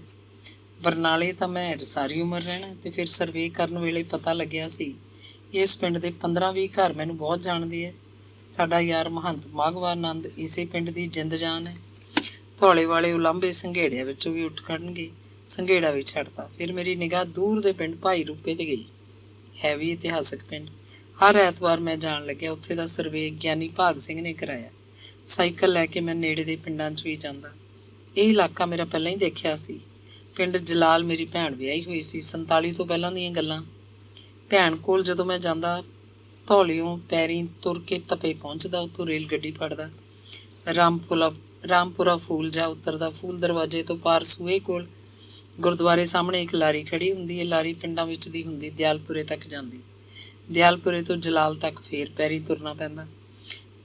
ਉਹਨਾਂ ਦਿਨਾਂ 'ਚ ਸੜਕਾਂ ਦਾ ਨਾਂ ਨਿਸ਼ਾਨ ਵੀ ਕਿਧਰੇ ਨਹੀਂ ਸੀ। ਲਾਰੀ ਕੱਚੇ ਰਾਹ ਚੱਲਦੀ। ਟਿੱਬਿਆਂ ਦੇ ਪਹੇ, ਇੱਕ ਪਿੰਡ ਤੋਂ ਦੂਜੇ ਪਿੰਡ ਤੱਕ ਪਹੇ ਤੇ ਲੀਹੇ ਵਿੱਚੋਂ 2 ਬੰਦੇ ਜਿੰਦਰੇ ਨਾਲ ਰੇਤਾ ਕੱਢਦੇ ਰਹਿੰਦੇ ਤਾਂ ਕਿ ਜਦੋਂ ਲਾਰੀ ਆਵੇ ਉਹਦਾ ਜ਼ੋਰ ਨਾ ਲੱਗੇ। ਭਾਈ ਰੂਪਾ ਵੀ ਮੇਰੇ ਫਿੱਟ ਨਾ ਬੈਠਾ। ਉੱਥੋਂ ਗੱਲ ਇਹ ਨਿਕਲੀ ਕਿ ਪਿੰਡ ਦੀ 70% ਵਸੋਂ ਖੋਖਰ ਰਾਜਪੂਤਾਂ ਤਰਖਾਣਾਂ ਦੀ ਹੈ ਤੇ ਜੱਟ ਸਿਰਫ 30% ਹਨ। ਤਰਖਾਣ ਚਾਹੇ ਜ਼ਮੀਨਾਂ ਵਾਲੇ ਹਨ ਤੇ ਤਰਖਾਣ ਕੰਮ ਨਹੀਂ ਕਰਦੇ। ਪਰ ਮੈਨੂੰ ਬਹੁ ਗਿਣਤੀ ਜੱਟਾਂ ਦਾ ਪਿੰਡ ਚਾਹੀਦਾ ਸੀ। ਮੈਂ ਤਾਂ ਜੱਟ ਕਿਸਾਨਾਂ ਬਾਰੇ ਨਾਵਲ ਲਿਖਣਾ ਸੀ। ਜੱਟ ਕਿਸਾਨਾਂ ਦੀ, ਚਾਹੇ ਕੋਈ ਛੋਟਾ ਕਿਸਾਨ ਹੋਵੇ ਚਾਹੇ ਧਨੀ ਕਿਸਾਨ, ਆਪਣੀ ਇੱਕ ਅਲੱਗ ਪਛਾਣ ਹੁੰਦੀ ਹੈ, ਇੱਕ ਅਲੱਗ ਪ੍ਰਵਿਰਤੀ। ਬਰਨਾਲੇ ਤੋਂ ਬਾਜਖਾਨਾ ਰੋਡ ਜੇ ਜਾਈਏ ਤਾਂ ਭਦੌੜ ਤੋਂ ਅੱਗੇ ਸਲਾਬਤਪੁਰੇ ਦਾ ਬੱਸ ਅੱਡਾ ਹੁੰਦਾ। ਸਲਾਬਤਪੁਰੇ ਤੋਂ ਇੱਕ ਹੋਰ ਸੜਕ ਰਾਮਪੁਰਾ ਫੂਲ ਨੂੰ ਜਾਂਦੀ ਹੈ। ਇਸ ਸੜਕ 'ਤੇ ਹੀ ਹੈ ਭਾਈ ਰੂਪਾ। ਭਾਈ ਰੂਪਾ ਤੋਂ ਅੱਗੇ ਬੁਰਜ ਗਿੱਲਾਂ ਤੋਂ ਇੱਕ ਲਿੰਕ ਸੜਕ ਸੇਲਬਰਾ ਪਿੰਡ ਤੱਕ ਜਾਂਦੀ ਹੈ। ਸੇਲਬਰਾ ਤੋਂ ਇੱਕ ਲਿੰਕ ਸੜਕ ਭਾਈ ਰੂਪੇ ਨੂੰ ਮੁੜ ਆਉਂਦੀ ਹੈ। ਬੁਰਜ ਗਿੱਲਾਂ ਕੋਲ ਦੀ ਇੱਕ ਸੂਆ ਲੰਘਦਾ ਜੋ ਸੇਲਬਰਾ ਵੱਲ ਨਿਕਲ ਜਾਂਦਾ ਹੈ। ਇਸ ਸੂਏ ਕੋਲ ਭਾਈ ਰੂਪੇ ਵਾਲੇ ਪਾਸੇ ਮੈਂ ਇੱਕ ਕਲਪਿਤ ਪਿੰਡ ਵਸਾ ਦਿੱਤਾ। ਇਹਦਾ ਨਾਂ ਰੱਖਿਆ ਕੋਠੇ ਖੜਕ ਸਿੰਘ। ਕੋਠੇ ਖੜਕ ਸਿੰਘ ਮੇਰੇ ਦੇਖੇ ਪਰਖੇ ਪਿੰਡਾਂ 'ਚੋਂ ਇੱਕ ਪ੍ਰਤੀਨਿਧ ਪਿੰਡ ਸੀ। ਇਸ ਪਿੰਡ ਦਾ ਮੈਂ ਆਪਣੇ ਦਿਮਾਗ 'ਚ ਇੱਕ ਨਕਸ਼ਾ ਬਣਾ ਲਿਆ। ਨਾਵਲ ਲਿਖਣਾ ਸ਼ੁਰੂ ਕਰ ਦਿੱਤਾ। ਜਿਉਂ-ਜਿਉਂ ਨਾਵਲ ਅੱਗੇ ਤੁਰਦਾ, ਪਿੰਡ ਦਾ ਨਕਸ਼ਾ ਹੋਰ ਉਗੜਦਾ ਜਾਂਦਾ। ਇਸ ਤੋਂ ਪਹਿਲਾਂ ਛੋਟਾ ਨਾਵਲ ਜ਼ਖਮੀ ਅਤੀਤ ਮੈਂ ਜਨਵਰੀ 81 'ਚ ਮੁਕਾ ਲਿਆ ਸੀ। ਇਹਨੂੰ ਤਾਂ ਥੋੜ੍ਹੇ ਦਿਨਾਂ 'ਚ ਹੀ ਲਿਖ ਲਿਆ ਸੀ। ਅਗਸਤ 1981 'ਚ ਛਪ ਵੀ ਗਿਆ। 82 ਦੇ ਸ਼ੁਰੂ ਕੋਠੇ ਖੜਕ ਸਿੰਘ ਲਿਖਣਾ ਸ਼ੁਰੂ ਕੀਤਾ। ਇਹਦੇ 4 ਭਾਗ ਪਹਿਲਾਂ ਹੀ ਵਿਉਂਤ ਲਏ। 10-12 ਸਕੂਲੀ ਕਾਪੀਆਂ ਖਰੀਦ ਲਿਆਇਆ ਸੀ। ਇੱਕ ਚੈਪਟਰ ਨਿੱਤ ਲਿਖਦਾ। ਕਾਪੀ ਦੇ 20 ਸਫ਼ਿਆਂ ਦਾ ਚੈਪਟਰ। ਕਦੇ ਕਦੇ ਕੋਈ ਚੈਪਟਰ 2-2 ਜਾਂ 3-3 ਦਿਨ ਵੀ ਲੈ ਜਾਂਦਾ। ਕਦੇ ਅਜਿਹਾ ਵੀ ਹੁੰਦਾ ਕਿ ਨਵਾਂ ਚੈਪਟਰ 2-2 3-3 ਦਿਨ ਲਿਖਿਆ ਹੀ ਨਾ ਜਾਂਦਾ। ਉਦੋਂ ਮੇਰੀ ਮਾਨਸਿਕ ਹਾਲਤ ਬਹੁਤ ਪਤਲੀ ਬਣ ਜਾਂਦੀ। ਮੈਂ ਉਖੜਿਆ ਰਹਿੰਦਾ। ਸ਼ੋਭਾ ਜਾਂ ਬੱਚਿਆਂ ਤੇ ਐਵੇਂ ਹੀ ਨਿੱਕੀ ਜਿਹੀ ਗੱਲ ਤੇ ਖਿਝ ਉੱਠਦਾ। 1983 ਦੇ ਅੱਧ ਤੋਂ ਬਾਅਦ 3 ਮਹੀਨੇ ਇੱਕ ਵੀ ਚੈਪਟਰ ਨਾ ਲਿਖਿਆ ਗਿਆ। ਸਾਡੀ ਕੁੜੀ ਆਰਤੀ ਦਾ ਵਿਆਹ ਸੀ। ਜਿਵੇਂ ਕਿਵੇਂ ਕਰਕੇ ਸਾਰਾ ਨਾਵਲ ਚਾਰੇ ਦੇ ਚਾਰੇ ਭਾਗ 84 ਦੇ ਸ਼ੁਰੂ 'ਚ ਖਤਮ ਕਰ ਲਏ। ਸਾਰੇ ਨਾਵਲ ਦੇ 99 ਚੈਪਟਰ ਬਣੇ। ਪਹਿਲੇ ਭਾਗ ਦੇ 22, ਦੂਜੇ ਦੇ 22, ਤੀਜੇ ਦੇ 25, ਚੌਥੇ ਭਾਗ ਦੇ 20 ਚੈਪਟਰ। ਕਾਪੀਆਂ ਦਾ ਬਸਤਾ ਬੰਨ੍ਹਿਆ ਤੇ ਅਲਮਾਰੀ 'ਚ ਰੱਖਤਾ। 2 ਮਹੀਨੇ ਪਿਆ ਰਿਹਾ। ਇਕੱਲਾ ਬੈਠ ਕੇ ਮੈਂ ਸੋਚਦਾ, ਮੈਂ ਇਹ ਕੀ ਲਿਖਿਆ, ਕਿ ਇਹ ਨਾਵਲ ਬਣ ਸਕਿਆ ਜਾਂ ਨਹੀਂ। 1940 ਦੇ ਨੇੜੇ ਤੇੜੇ ਉਹ ਕਹਾਣੀ ਤੋਰ ਕੇ 1980-81 ਤੱਕ ਲੈ ਆਇਆ। 60-65 ਪਾਤਰ ਆ ਗਏ। ਐਡਾ ਵੱਡਾ ਖਲਾਰਾ ਪਾ ਲਿਆ, ਕਿਧਰੇ ਕੋਈ ਗੱਲ ਉਲਝੀ ਨਾ ਰਹਿ ਗਈ ਹੋਵੇ। ਜੀ ਕਰਦਾ ਕੋਈ ਦੂਜਾ ਇਸ ਸਾਰੇ ਨੂੰ ਪੜ੍ਹ ਲਵੇ ਤੇ ਮੇਰੀਆਂ ਗਲਤੀਆਂ ਦੱਸੇ, ਪਰ ਐਡੇ ਵੱਡੇ ਪੋਥੇ ਨੂੰ ਕਿਹਨੇ ਹੱਥ ਪਾਉਣਾ। ਇਹ ਕਸ਼ਟ ਵੀ ਮੈਨੂੰ ਖੁਦ ਨੂੰ ਹੀ ਝੱਲਣਾ ਪਏਗਾ। ਜਦੋਂ ਸਭ ਕੁਝ ਸੋਚ ਸਮਝ ਕੇ ਲਿਖਿਆ ਤਾਂ ਗਲਤੀ ਵੀ ਕਿਵੇਂ ਰਹਿ ਸਕਦੀ ਹੈ। ਅਖੀਰ ਮੈਂ 1 ਮਹੀਨੇ ਦੀ ਸਕੂਲੋਂ ਛੁੱਟੀ ਲਈ ਨਾਵਲ ਨੂੰ ਪੜ੍ਹਨਾ ਸ਼ੁਰੂ ਕਰਦਾ। ਸਮਾਧੀ ਲਾ ਕੇ ਕਮਰੇ 'ਚ ਬੈਠ ਜਾਂਦਾ, ਨਾਵਲ ਦਾ ਪਾਠ ਕਰਦਾ। ਕਿਤੇ ਕੋਈ ਫਿਕਰਾ ਗਲਤ ਹੁੰਦਾ ਤਾਂ ਠੀਕ ਕਰ ਲੈਂਦਾ, ਕੋਈ ਫਿਕਰਾ ਕੱਟ ਵੀ ਦਿੰਦਾ, ਪੂਰੇ ਦਾ ਪੂਰਾ ਪੈਰਾ ਵੀ ਕੱਟ ਦਿੰਦਾ। ਨਵੇਂ ਫਿਕਰੇ ਹਾਸ਼ੀਏ 'ਚ ਲਿਖਦਾ, ਨਵੇਂ ਕਾਗਜ਼ ਤੇ ਹੋਰ ਪੈਰੇ ਲਿਖ ਕੇ ਗੂੰਦ ਨਾਲ ਕਾਪੀ 'ਚ ਜੋੜ ਦਿੰਦਾ। ਪਾਤਰਾਂ ਦੀ ਸੂਚੀ ਬਣਨ ਲੱਗੀ। ਜਦੋਂ ਹੀ ਕੋਈ ਨਵਾਂ ਪਾਤਰ ਪ੍ਰਵੇਸ਼ ਕਰਦਾ, ਉਹਦਾ ਨਾਂ ਸੂਚੀ 'ਚ ਲਿਖ ਲੈਂਦਾ। ਇੰਝ ਮੈਂ ਮਹੀਨਾ 1.5 ਮਹੀਨਾ ਲਾ ਕੇ ਸਾਰੇ ਨਾਵਲ ਨੂੰ ਪੜ੍ਹ ਲਿਆ, ਨਾਲ ਦੀ ਨਾਲ ਸੋਧ ਵੀ ਲਿਆ। ਹੁਣ ਮੈਨੂੰ ਤਸੱਲੀ ਹੋਈ ਕਿ ਹਾਂ, ਇਹ ਨਾਵਲ ਹੈ। ਕਾਪੀਆਂ ਦਾ ਬਸਤਾ ਬੰਨ੍ਹ ਕੇ ਫੇਰ ਰੱਖ ਦਿੱਤਾ। ਪਰ ਚੈਨ ਕਿਤੇ 1 ਮਹੀਨਾ ਹੋਰ ਲੰਘਾ ਕੇ ਮੈਂ ਮਹਿਰਾ ਬੁੱਕ ਡਿਪੂ ਵਾਲੇ ਸੁੰਦਰ ਲਾਲ ਕੋਲ ਗਿਆ ਤੇ ਕਿਹਾ, ਲੈ ਬਈ ਮਿੱਤਰਾ, 2 ਰਿਮ ਦੇ ਦੇ, ਵਧੀਆ ਕਾਗਜ਼ ਦੇ, ਟਾਈਪ ਕਰਨ ਵਾਲਾ, ਪਤਲਾ ਤੇ ਮਜ਼ਬੂਤ ਕਾਗਜ਼। ਸੁੰਦਰ ਲਾਲ ਮੇਰਾ ਜਮਾਤੀ ਸੀ, ਬੋਲਿਆ, 2 ਰਿਮ ਤੂੰ ਕੀ ਕਰਨੇ ਨੇ ਅਣਖੀ, ਟਾਈਪ ਦਾ ਕੰਮ ਕਰਦਾ ਹੁੰਦਾ। ਮੈਂ ਸ਼ਰਮਾਇਆ, ਨਹੀਂ, ਨਾਵਲ ਲਿਖਣਾ ਹੈ। ਇੱਕ ਵਧੀਆ ਜਿਹਾ ਪੈਨ ਵੀ ਦੇ ਦੇ, ਸਿਆਹੀ ਦੀ ਦਵਾਤ ਬਲੂ ਬਲੈਕ ਹੋਵੇ, 4 ਫਾਈਲ ਕਵਰ। 2 ਰਿਮ ਲੈ ਚੱਲਿਆ। ਐਡਾ ਨਾਵਲ, ਕੀ ਚੀਜ਼ ਲਿਖੀ ਹੈ ਬਈ ਉਹਦੇ 'ਚ ਤੂੰ? ਸੁੰਦਰ ਲਾਲ ਹੈਰਾਨ ਹੋ ਰਿਹਾ ਸੀ। 2-2.5 ਸਾਲ ਲੰਘ ਚੁੱਕੇ ਸਨ ਜਦੋਂ ਤੋਂ ਨਾਵਲ ਲਿਖਣਾ ਸ਼ੁਰੂ ਕੀਤਾ ਸੀ। ਮੈਂ ਅਖਬਾਰ ਪੜ੍ਹਨਾ ਬੰਦ ਕਰਤਾ, ਰੇਡੀਓ ਟੈਲੀਵਿਜ਼ਨ ਵੀ ਬੰਦ। ਬਰਨਾਲਿਓਂ ਬਾਹਰ ਕਿਧਰੇ ਘੱਟ ਹੀ ਜਾਂਦਾ। ਸਕੂਲ ਜਾ ਕੇ ਮਾਸਟਰਾਂ ਨਾਲ ਬੋਲਦਾ ਘੱਟ, ਉਹਨਾਂ ਦੀਆਂ ਵਕਤ ਖਿਸਕਾਊ ਫਜ਼ੂਲ ਗੱਲਾਂ ਸੁਣਦਾ ਵੀ ਨਾ। ਘਰ 'ਚ ਆਏ ਮਹਿਮਾਨਾਂ ਨੂੰ ਥੋੜ੍ਹਾ ਵਕਤ ਦਿੰਦਾ। ਕੋਈ ਲੇਖਕ ਮਿੱਤਰ ਆਉਂਦਾ ਤਾਂ ਉਹਨੂੰ ਟਾਲਣ ਦੀ ਕੋਸ਼ਿਸ਼ ਕਰਦਾ, ਕਿਸੇ ਨੂੰ ਕੁਝ ਨਾ ਦੱਸਦਾ ਕਿ ਮੈਂ ਕੀ ਕਰ ਰਿਹਾ। ਸ਼ਰਾਬ ਕਦੇ ਵੀ ਨਾ ਪੀਂਦਾ, ਕਹਿ ਦਿੰਦਾ ਛੱਡੀ ਹੋਈ ਹੈ। ਯਾਰ ਮਿੱਤਰ ਆਉਣੋਂ ਹਟ ਗਏ। ਸੋਚਿਆ ਹੋਏਗਾ ਉਹ ਪੀਂਦਾ ਤਾਂ ਹੈ ਨਹੀਂ, ਉਹਦੇ ਕੋਲ ਜਾ ਕੇ ਕੀ ਕਰਨਾ। 2 ਮਹੀਨੇ ਲਾ ਕੇ ਮੈਂ ਖਰੜਾ ਤਿਆਰ ਕਰ ਲਿਆ। 4 ਭਾਗ 4 ਫਾਈਲਾਂ 'ਚ ਅਲੱਗ-ਅਲੱਗ। ਟੈਚੀ ਭਰ ਕੇ ਚੱਲ ਪਿਆ ਦਿੱਲੀ ਨੂੰ। ਗੁਰਬਚਨ ਸਿੰਘ ਭੁੱਲਰ ਨੇ ਪਹਿਲਾਂ ਹੀ ਆਰਸੀ ਪਬਲਿਸ਼ਰਸ ਨਾਲ ਗੱਲ ਕੀਤੀ ਹੋਈ ਸੀ। ਪਬਲਿਸ਼ਰ ਆਪਣੇ ਬਚਨਾਂ ਤੇ ਕਾਇਮ ਸੀ, ਪਰ ਵੱਡਾ ਨਾਵਲ ਦੇਖ ਕੇ ਉਹਨੇ ਫਿਕਰ ਕੀਤਾ, ਕਾਗਜ਼ ਦਾ ਕੀ ਕੀਤਾ ਜਾਏ, ਕੁਝ ਮਹੀਨੇ ਠਹਿਰਨਾ ਪਏਗਾ, ਸ਼ਾਇਦ ਕੁਝ ਠੀਕ ਹੋ ਜਾਏ। ਅਜੇ ਤਾਂ ਭਾਅ ਨੂੰ ਅੱਗ ਲੱਗੀ ਹੋਈ ਹੈ। ਮੈਂ ਆਪਣੀ ਮਿਹਨਤ ਦਾ ਫਲ ਛੇਤੀ ਸਾਕਾਰ ਹੋਇਆ ਦੇਖਣਾ ਚਾਹੁੰਦਾ ਸੀ। ਮੈਥੋਂ ਉਡੀਕਦੀ ਸੀ ਹੁਣ। ਮੇਰੇ ਕੁਝ ਪਾਠਕ 125 ਦੇ ਕਰੀਬ ਪਾਠਕ ਅਜਿਹੇ ਹਨ ਜੋ ਮੇਰੀ ਹਰ ਪੁਸਤਕ ਜ਼ਰੂਰ ਖਰੀਦਦੇ ਹਨ। ਸੋ ਮੈਂ ਹਿੱਕ ਥਾਪੜੀ, ਕਾਗਜ਼ ਦਾ ਪ੍ਰਬੰਧ ਮੇਰੇ ਪਾਠਕ ਕਰਨਗੇ। ਸੋ ਭੁੱਲਰ ਸਾਹਮਣੇ ਆਰਸੀ ਪਬਲਿਸ਼ਰਸ ਨਾਲ ਗੱਲ ਤੈਅ ਹੋ ਗਈ। 1 ਮਹੀਨੇ ਅੰਦਰ 120 ਬੰਦਿਆਂ ਤੋਂ 6000 ਰੁਪਇਆ ਇਕੱਠਾ ਕਰ ਲਿਆ। ਕੋਠੇ ਖੜਕ ਸਿੰਘ ਨੂੰ ਪਹਿਲਾਂ 2 ਜਿਲਦਾਂ 'ਚ ਛਾਪਿਆ ਗਿਆ ਸੀ। ਪਹਿਲੀ ਜਿਲਦ ਥੜੇ ਟੁੱਟੇ 1984 ਦੇ ਅਖੀਰ ਛਪੀ, ਦੂਜੀ ਜਿਲਦ ਹੱਕ ਸੱਚ 85 ਦੇ ਅੱਧ ਵਿੱਚ ਜਾ ਕੇ। ਪੂਰਾ ਨਾਵਲ ਕੋਠੇ ਖੜਕ ਸਿੰਘ ਵੀ 1985 ਦੇ ਅੱਧ ਵਿੱਚ ਹੀ ਛਪ ਗਿਆ ਸੀ। ਕਰਾਊਨ ਸਾਈਜ਼ 'ਚ ਕੋਠੇ ਖੜਕ ਸਿੰਘ ਦੇ 496 ਸਫ਼ੇ ਬਣੇ। ਇੱਕ ਤੱਥ ਸਪਸ਼ਟ ਹੈ ਕਿ ਮੇਰਾ ਮਿੱਤਰ ਗੁਰਬਚਨ ਸਿੰਘ ਭੁੱਲਰ ਜੇ ਦਿਲਚਸਪੀ ਨਾ ਲੈਂਦਾ ਤਾਂ ਕੋਠੇ ਖੜਕ ਸਿੰਘ ਛਪ ਹੀ ਨਹੀਂ ਸਕਦਾ ਸੀ। ਸਾਰੇ ਨਾਵਲ ਦੀ ਪ੍ਰੂਫ ਰੀਡਿੰਗ ਉਹਨੇ ਖੁਦ ਕੀਤੀ। ਨਾਵਲ ਦੇ ਹਰ ਭਾਗ ਦਾ ਖਰੜਾ ਪਹਿਲਾਂ ਉਹ ਆਪ ਪੜ੍ਹਦਾ, ਫਿਰ ਪ੍ਰੈਸ ਨੂੰ ਦਿੰਦਾ। ਉਹਨੇ ਨਾਵਲ ਨੂੰ ਐਡਿਟ ਵੀ ਕੀਤਾ। ਉਹਨੂੰ ਕੋਈ ਫਿਕਰਾ ਚੰਗਾ ਨਾ ਲੱਗਦਾ ਕੱਟ ਦਿੰਦਾ। ਕਈ ਪੈਰੇ ਉਡਾਤੇ। ਕਿਤਾਬ ਦੀ ਸੈਟਿੰਗ ਵੀ ਉਸੇ ਨੇ ਕੀਤੀ। ਕੋਠੇ ਖੜਕ ਸਿੰਘ ਨੇ ਕਈ ਹੈਰਾਨ ਕੁੰਨ ਨਤੀਜੇ ਕੱਢੇ। ਪਹਿਲੀ ਜਿਲਦ ਦੀ ਕੀਮਤ 30 ਰੁਪਏ ਸੀ, ਦੂਜੀ ਦੀ 35 ਰੁਪਏ, ਪੂਰਾ ਨਾਵਲ 75 ਰੁਪਏ ਦਾ। 1984 ਦੇ ਅਖੀਰ ਤੋਂ ਲੈ ਕੇ 85 ਦੇ ਅਖੀਰ ਤੱਕ 1 ਸਾਲ ਦੇ ਅੰਦਰ ਅੰਦਰ ਇਹ ਸਾਰਾ ਵਿਕ ਗਿਆ।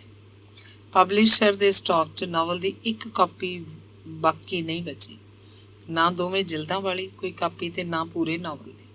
1986 'ਚ ਇੱਕ ਹੋਰ ਪਬਲਿਸ਼ਰ ਨੇ ਨਾਵਲ ਦੀ ਦੂਜੀ ਐਡੀਸ਼ਨ ਛਾਪੀ। ਦੂਜੀ ਹੈਰਾਨੀ ਮੇਰੇ ਲਈ ਇਹ ਕਿ ਨਾਵਲ ਛਪਦੇ ਚਰਚਿਤ ਹੋਣਾ ਸ਼ੁਰੂ ਹੋ ਗਿਆ। ਪਹਿਲਾਂ ਛਪੇ 10 ਕਹਾਣੀ ਸੰਗ੍ਰਹਿਆਂ ਤੇ 4 ਨਾਵਲਾਂ ਬਾਰੇ ਕਦੇ ਵੀ ਇੰਨੀ ਚਰਚਾ ਨਹੀਂ ਹੋਈ ਸੀ। ਸਗੋਂ ਪੰਜਾਬੀ ਆਲੋਚਕਾਂ ਪ੍ਰਤੀ ਮੈਨੂੰ ਸ਼ਿਕਾਇਤ ਰਹਿੰਦੀ ਕਿ ਮੇਰੀਆਂ ਕਿਤਾਬਾਂ ਦੀ ਗੱਲ ਕਿਉਂ ਨਹੀਂ ਕਰਦੇ। ਕੋਠੇ ਖੜਕ ਸਿੰਘ ਵਾਰੀ ਆਲੋਚਨਾ ਦਾ ਕੜ ਪਾਟ ਗਿਆ। 7-8 ਪੱਤਰ ਲਿਖੇ ਗਏ। ਯੂਨੀਵਰਸਿਟੀਆਂ ਵਿੱਚ ਇਸ ਨਾਵਲ ਨੂੰ ਖੋਜ ਦਾ ਵਿਸ਼ਾ ਬਣਾਇਆ ਜਾਣ ਲੱਗਿਆ। 2 ਮਾਰਕੇ ਹੋਰ ਹੋਏ। ਇੱਕ ਤਾਂ ਇਹ ਕਿ ਇਸ ਨਾਵਲ ਨੂੰ 1987 ਦਾ ਸਾਹਿਤ ਅਕੈਡਮੀ ਇਨਾਮ ਮਿਲ ਗਿਆ। ਦੂਜਾ ਇਹ ਕਿ ਕੋਠੇ ਖੜਕ ਸਿੰਘ ਦਾ ਮੂਲ ਖਰੜਾ ਪੰਜਾਬੀ ਦੇ ਵਿਦਵਾਨ ਖੋਜੀ ਪ੍ਰੋਫੈਸਰ ਪ੍ਰੀਤਮ ਸਿੰਘ ਦੇ ਘਰ ਪਟਿਆਲੇ ਸੰਭਾਲਿਆ ਪਿਆ। 12 ਸਕੂਲੀ ਕਾਪੀਆਂ ਦਾ ਬਸਤਾ। ਮਾਣ ਇਸ ਗੱਲ ਦਾ ਕਿ ਪ੍ਰੋਫੈਸਰ ਸਾਹਿਬ ਨੇ ਨਾਵਲ ਦਾ ਇਹ ਮੂਲ ਖਰੜਾ 85 'ਚ ਮੈਥੋਂ ਮੰਗ ਕੇ ਲੈ ਲਿਆ ਸੀ। ਉਹਨਾਂ ਕੋਲ ਹੋਰ ਪੰਜਾਬੀ ਲੇਖਕਾਂ ਦੀਆਂ ਲਿਖਤਾਂ ਦੇ ਮੂਲ ਖਰੜੇ ਵੀ ਸੁਰੱਖਿਅਤ ਹਨ। ਉਹਨਾਂ ਦਾ ਸੁਪਨਾ ਹੈ ਕਿ ਪੰਜਾਬ 'ਚ ਕਦੇ ਕੋਈ ਅਜਿਹਾ ਅਜਾਇਬ ਘਰ ਬਣੇਗਾ ਜਿੱਥੇ ਪ੍ਰਸਿੱਧ ਪੰਜਾਬੀ ਲੇਖਕਾਂ ਦੀਆਂ ਪੁਸਤਕਾਂ ਦੇ ਮੂਲ ਖਰੜੇ ਰੱਖੇ ਜਾਇਆ ਕਰਨਗੇ। ਉਹਨਾਂ ਕੋਲ ਪਏ ਮੂਲ ਖਰੜੇ ਉਦੋਂ ਉਹ ਉਸ ਅਜਾਇਬ ਘਰ ਨੂੰ ਦੇਣਗੇ। ਦੇਖਦੇ ਹਾਂ ਪ੍ਰੋਫੈਸਰ ਪ੍ਰੀਤਮ ਸਿੰਘ ਦੇ ਜੀਵਨ ਕਾਲ 'ਚ ਅਜਿਹਾ ਅਜਾਇਬ ਘਰ ਕਦੋਂ ਬਣਦਾ ਹੈ। ਅੰਗ 18ਵਾਂ। ਸਾਹਿਤ ਅਕੈਡਮੀ ਇਨਾਮ ਤਾਂ ਜੋ ਮਿਲਿਆ ਸੋ ਮਿਲਿਆ। ਜਿਹੜਾ ਹੋਰ ਪਾਸਿਆਂ ਤੋਂ ਮਾਣ ਸਤਿਕਾਰ ਹੋਇਆ ਉਹ ਹੋਰ ਉੱਚਾ ਸੀ। ਬਰਨਾਲਾ ਲਾਇਨਸ ਕਲੱਬ ਦੇ ਸਾਲਾਨਾ ਫੰਕਸ਼ਨ 'ਚ ਬੁਲਾ ਕੇ ਮੈਨੂੰ ਮੋਮੈਂਟੋ ਭੇਟ ਕੀਤਾ। ਇੱਕ ਦੁੱਧ ਚਿੱਟੀ ਗਰਮ ਸ਼ਾਲ। ਮੇਜਰ ਸਿੰਘ ਗਿੱਲ ਦੇ ਮਿੱਤਰਾਂ ਨੇ ਇੱਕ ਸ਼ਰਾਬ ਪਾਰਟੀ ਦਾ ਪ੍ਰਬੰਧ ਕੀਤਾ। ਇਸ ਵਿੱਚ 15 ਨੌਜਵਾਨ ਸ਼ਾਮਲ ਸਨ। ਅਜੀਬ ਸ਼ਾਹੀ ਮਾਹੌਲ ਸੀ। ਠੇਕੇਦਾਰ ਨਰੈਣ ਸਿੰਘ ਦੀ ਖੰਡਰ ਹਵੇਲੀ ਦੇ ਇੱਕ ਸਾਬਤ ਕਮਰੇ 'ਚ ਫਰਸ਼ 'ਤੇ ਚਿੱਟੀਆਂ ਚਾਦਰਾਂ ਵਿਛਾ ਕੇ ਗਾਉ ਤਕੀਏ ਰੱਖੇ ਗਏ। ਪਹਿਲਾ ਪੈਗ ਪੀਣ ਤੋਂ ਪਹਿਲਾਂ ਮੇਰੇ ਹੱਥੋਂ ਸ਼ਮਾ ਰੌਸ਼ਨ ਕਰਵਾਈ ਗਈ। ਫੋਟੋਆਂ ਖਿੱਚੀਆਂ ਜਾ ਰਹੀਆਂ ਸਨ। ਦੇਰ ਰਾਤ ਤੱਕ ਸ਼ੇਰੋ ਸ਼ਾਇਰੀ ਹੁੰਦੀ ਰਹੀ ਤੇ ਕੰਧਾਂ ਹਿਲਾ ਦੇਣ ਵਾਲੇ ਕਹਿ ਕਿਹਾਂ ਦੀ ਗੁੰਜਾਰ। ਫਿਰ 5 ਜਣੇ 3 ਸਕੂਟਰ ਲੈ ਕੇ ਮੈਨੂੰ ਘਰ ਛੱਡ ਕੇ ਗਏ। ਉਹਨਾਂ ਕੋਲ ਇੱਕ ਡੱਬਾ ਵੀ ਸੀ। ਜਾਂਦੇ ਹੋਏ ਉਹ ਡੱਬਾ ਮੇਰੇ ਕੋਲ ਹੀ ਰੱਖ ਗਏ। ਮੈਂ ਸਮਝਿਆ ਇਸ 'ਚ ਵਿਸਕੀ ਦੀਆਂ 4 ਬੋਤਲਾਂ ਹੋਣਗੀਆਂ। ਮੁੰਡਿਆਂ ਨੇ ਸੋਚਿਆ ਹੋਵੇਗਾ ਲੇਖਕ ਆਦਮੀ ਹੈ, ਥੱਕ ਟੁੱਟ ਕੇ ਸ਼ਾਮ ਨੂੰ ਇੱਕ ਪੈਗ ਮਾਰ ਲਿਆ ਕਰੇਗਾ ਤੇ ਇੰਜ ਉਹਦੇ 2 ਮਹੀਨੇ ਲੰਘ ਜਾਣਗੇ। ਪਰ ਨਹੀਂ, ਸ਼ੋਭਾ ਨੇ ਖੋਲ ਕੇ ਦੇਖਿਆ। ਉਸ 'ਚ ਡਿਨਰ ਸੈੱਟ ਸੀ, ਅਨਬ੍ਰੇਕੇਬਲ। ਪੰਜਾਬੀ ਸਾਹਿਤ ਸਭਾ ਬਰਨਾਲਾ ਦਾ ਮੈਂ ਮੋਢੀ ਮੈਂਬਰ ਹਾਂ। 35 ਵਰ੍ਹੇ ਪੁਰਾਣੀ ਸਭਾ ਹੈ। ਮੈਂ ਰਵਿੰਦਰ ਭੱਠਲ ਦੇ ਉਦਮ ਨਾਲ ਇਸ ਸਭਾ ਵੱਲੋਂ ਮਿਲਿਆ ਸਨਮਾਨ ਮੇਰੇ ਲਈ ਬਹੁਤ ਮਾਣ ਵਾਲੀ ਗੱਲ ਹੈ। ਮੈਨੂੰ ਇੱਕ ਸ਼ਾਨਦਾਰ ਯਾਦਗਾਰੀ ਚਿੰਨ੍ਹ ਤੇ ਮੇਰੀ ਪਤਨੀ ਸ਼ੋਭਾ ਲਈ ਗਰਮ ਸ਼ਾਲ। ਸਭਾ ਨੇ ਗਲਪਕਾਰ ਅਣਖੀ ਪੁਸਤਕ ਵੀ ਪ੍ਰਕਾਸ਼ਿਤ ਕੀਤੀ ਜਿਸ 'ਚ ਕੋਠੇ ਖੜਕ ਸਿੰਘ ਸੰਬੰਧੀ ਉਦੋਂ ਤੱਕ ਲਿਖੇ ਗਏ ਸਾਰੇ ਖੋਜ ਪੱਤਰ ਸ਼ਾਮਲ ਸਨ। ਸ਼ੋਭਾ ਨੇ ਕਦੀ ਚੰਡੀਗੜ੍ਹ ਨਹੀਂ ਦੇਖਿਆ ਸੀ। ਇਨਾਮ ਮਿਲਣ ਤੋਂ 2 ਕੁ ਮਹੀਨੇ ਬਾਅਦ ਮੈਂ ਉਹਨੂੰ ਚੰਡੀਗੜ੍ਹ ਲੈ ਗਿਆ। ਦੋਵੇਂ ਕੁੜੀਆਂ ਵੀ ਨਾਲ ਸਨ। 2 ਰਾਤਾਂ ਅਸੀਂ ਜੋਗਾ ਸਿੰਘ ਦੇ ਘਰ ਗਏ। ਮਿਸਿਸ ਜੋਗਾ ਸਿੰਘ ਸਵੇਰੇ ਸਵੇਰੇ ਸਾਨੂੰ ਆਪਣੀ ਮਾਰੂਤੀ 'ਚ ਬਿਠਾਉਂਦੀ, ਦੁਪਹਿਰ ਤੱਕ ਇੱਧਰ ਉੱਧਰ ਘੁਮਾਉਂਦੀ ਫਿਰਾਉਂਦੀ ਰਹਿੰਦੀ। ਇੱਕ ਸ਼ਾਮ ਜੋਗਾ ਸਿੰਘ ਨੇ ਆਪਣੇ ਘਰ ਮਹਿਫਿਲ ਜਮਾ ਲਈ।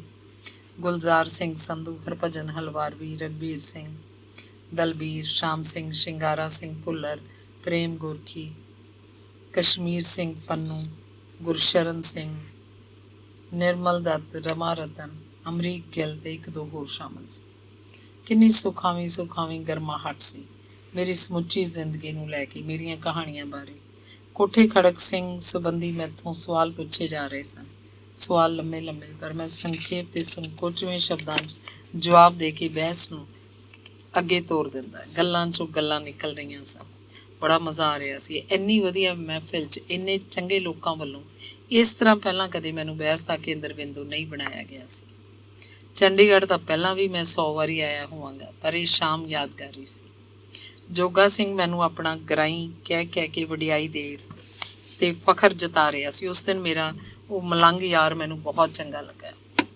ਸਭ ਤੋਂ ਵੱਡਾ ਸਨਮਾਨ ਦਿੱਤਾ ਮਹਿੰਦਰਾ ਕਾਲਜ ਪਟਿਆਲਾ ਦੀ ਓਲਡ ਬॉयਜ਼ ਐਸੋਸੀਏਸ਼ਨ ਨੇ।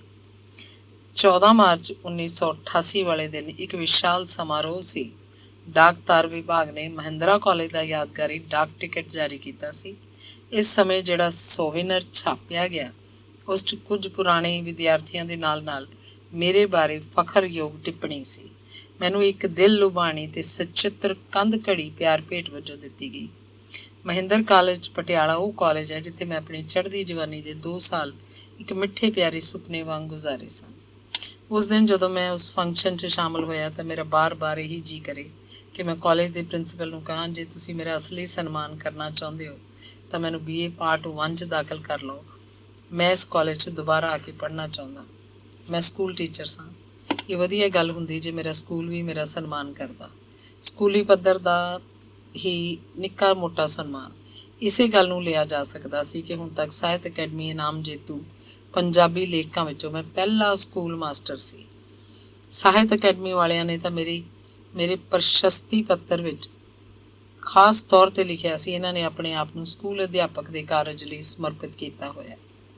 ਇੱਕ ਵਾਰ 1979 'ਚ ਮੇਰੇ ਨਾਵਲ ਸੁਲਗ ਦੀ ਰਾਤ ਨੂੰ ਭਾਸ਼ਾ ਵਿਭਾਗ ਨੇ 2500 ਰੁਪਏ ਇਨਾਮ ਦਿੱਤਾ। ਅਖਬਾਰਾਂ 'ਚ ਮੇਰੀ ਫੋਟੋ ਛਪੀ ਦੇਖ ਕੇ ਮੇਰੇ ਸਕੂਲ ਦੇ 7 ਜਣੇ ਮੈਨੂੰ ਬਾਹੋਂ ਫੜ ਕੇ ਇੱਕ ਹੋਟਲ 'ਚ ਲੈ ਗਏ। 8 ਵੱਡੇ ਪਿੱਤਲ ਦੇ ਗਲਾਸ, ਕੰਗਣੀਆਂ ਵਾਲੇ, ਦਹੀਂ ਦੀ ਲੱਸੀ ਤੇ 2 ਕਿਲੋ ਬਰਫੀ। ਹੋਟਲ 'ਚੋਂ ਬਾਹਰ ਆ ਕੇ ਮੈਂ ਉਹਨਾਂ ਨੂੰ ਪੁੱਛਿਆ, ਤੁਹਾਡੇ 'ਚੋਂ ਕਿਸੇ ਨੇ ਮੇਰਾ ਇਹ ਨਾਵਲ ਪੜ੍ਹਿਆ ਬਈ? ਇੱਕ ਮਾਸਟਰ ਦਾ ਜਵਾਬ, ਅਸੀਂ ਬਰਫੀ ਖਾ ਲਈ, ਲੱਸੀ ਪੀ ਲਈ, ਅਸੀਂ ਤੇਰੇ ਨਾਵਲ ਤੋਂ ਕੀ ਲੈਣਾ ਓਏ।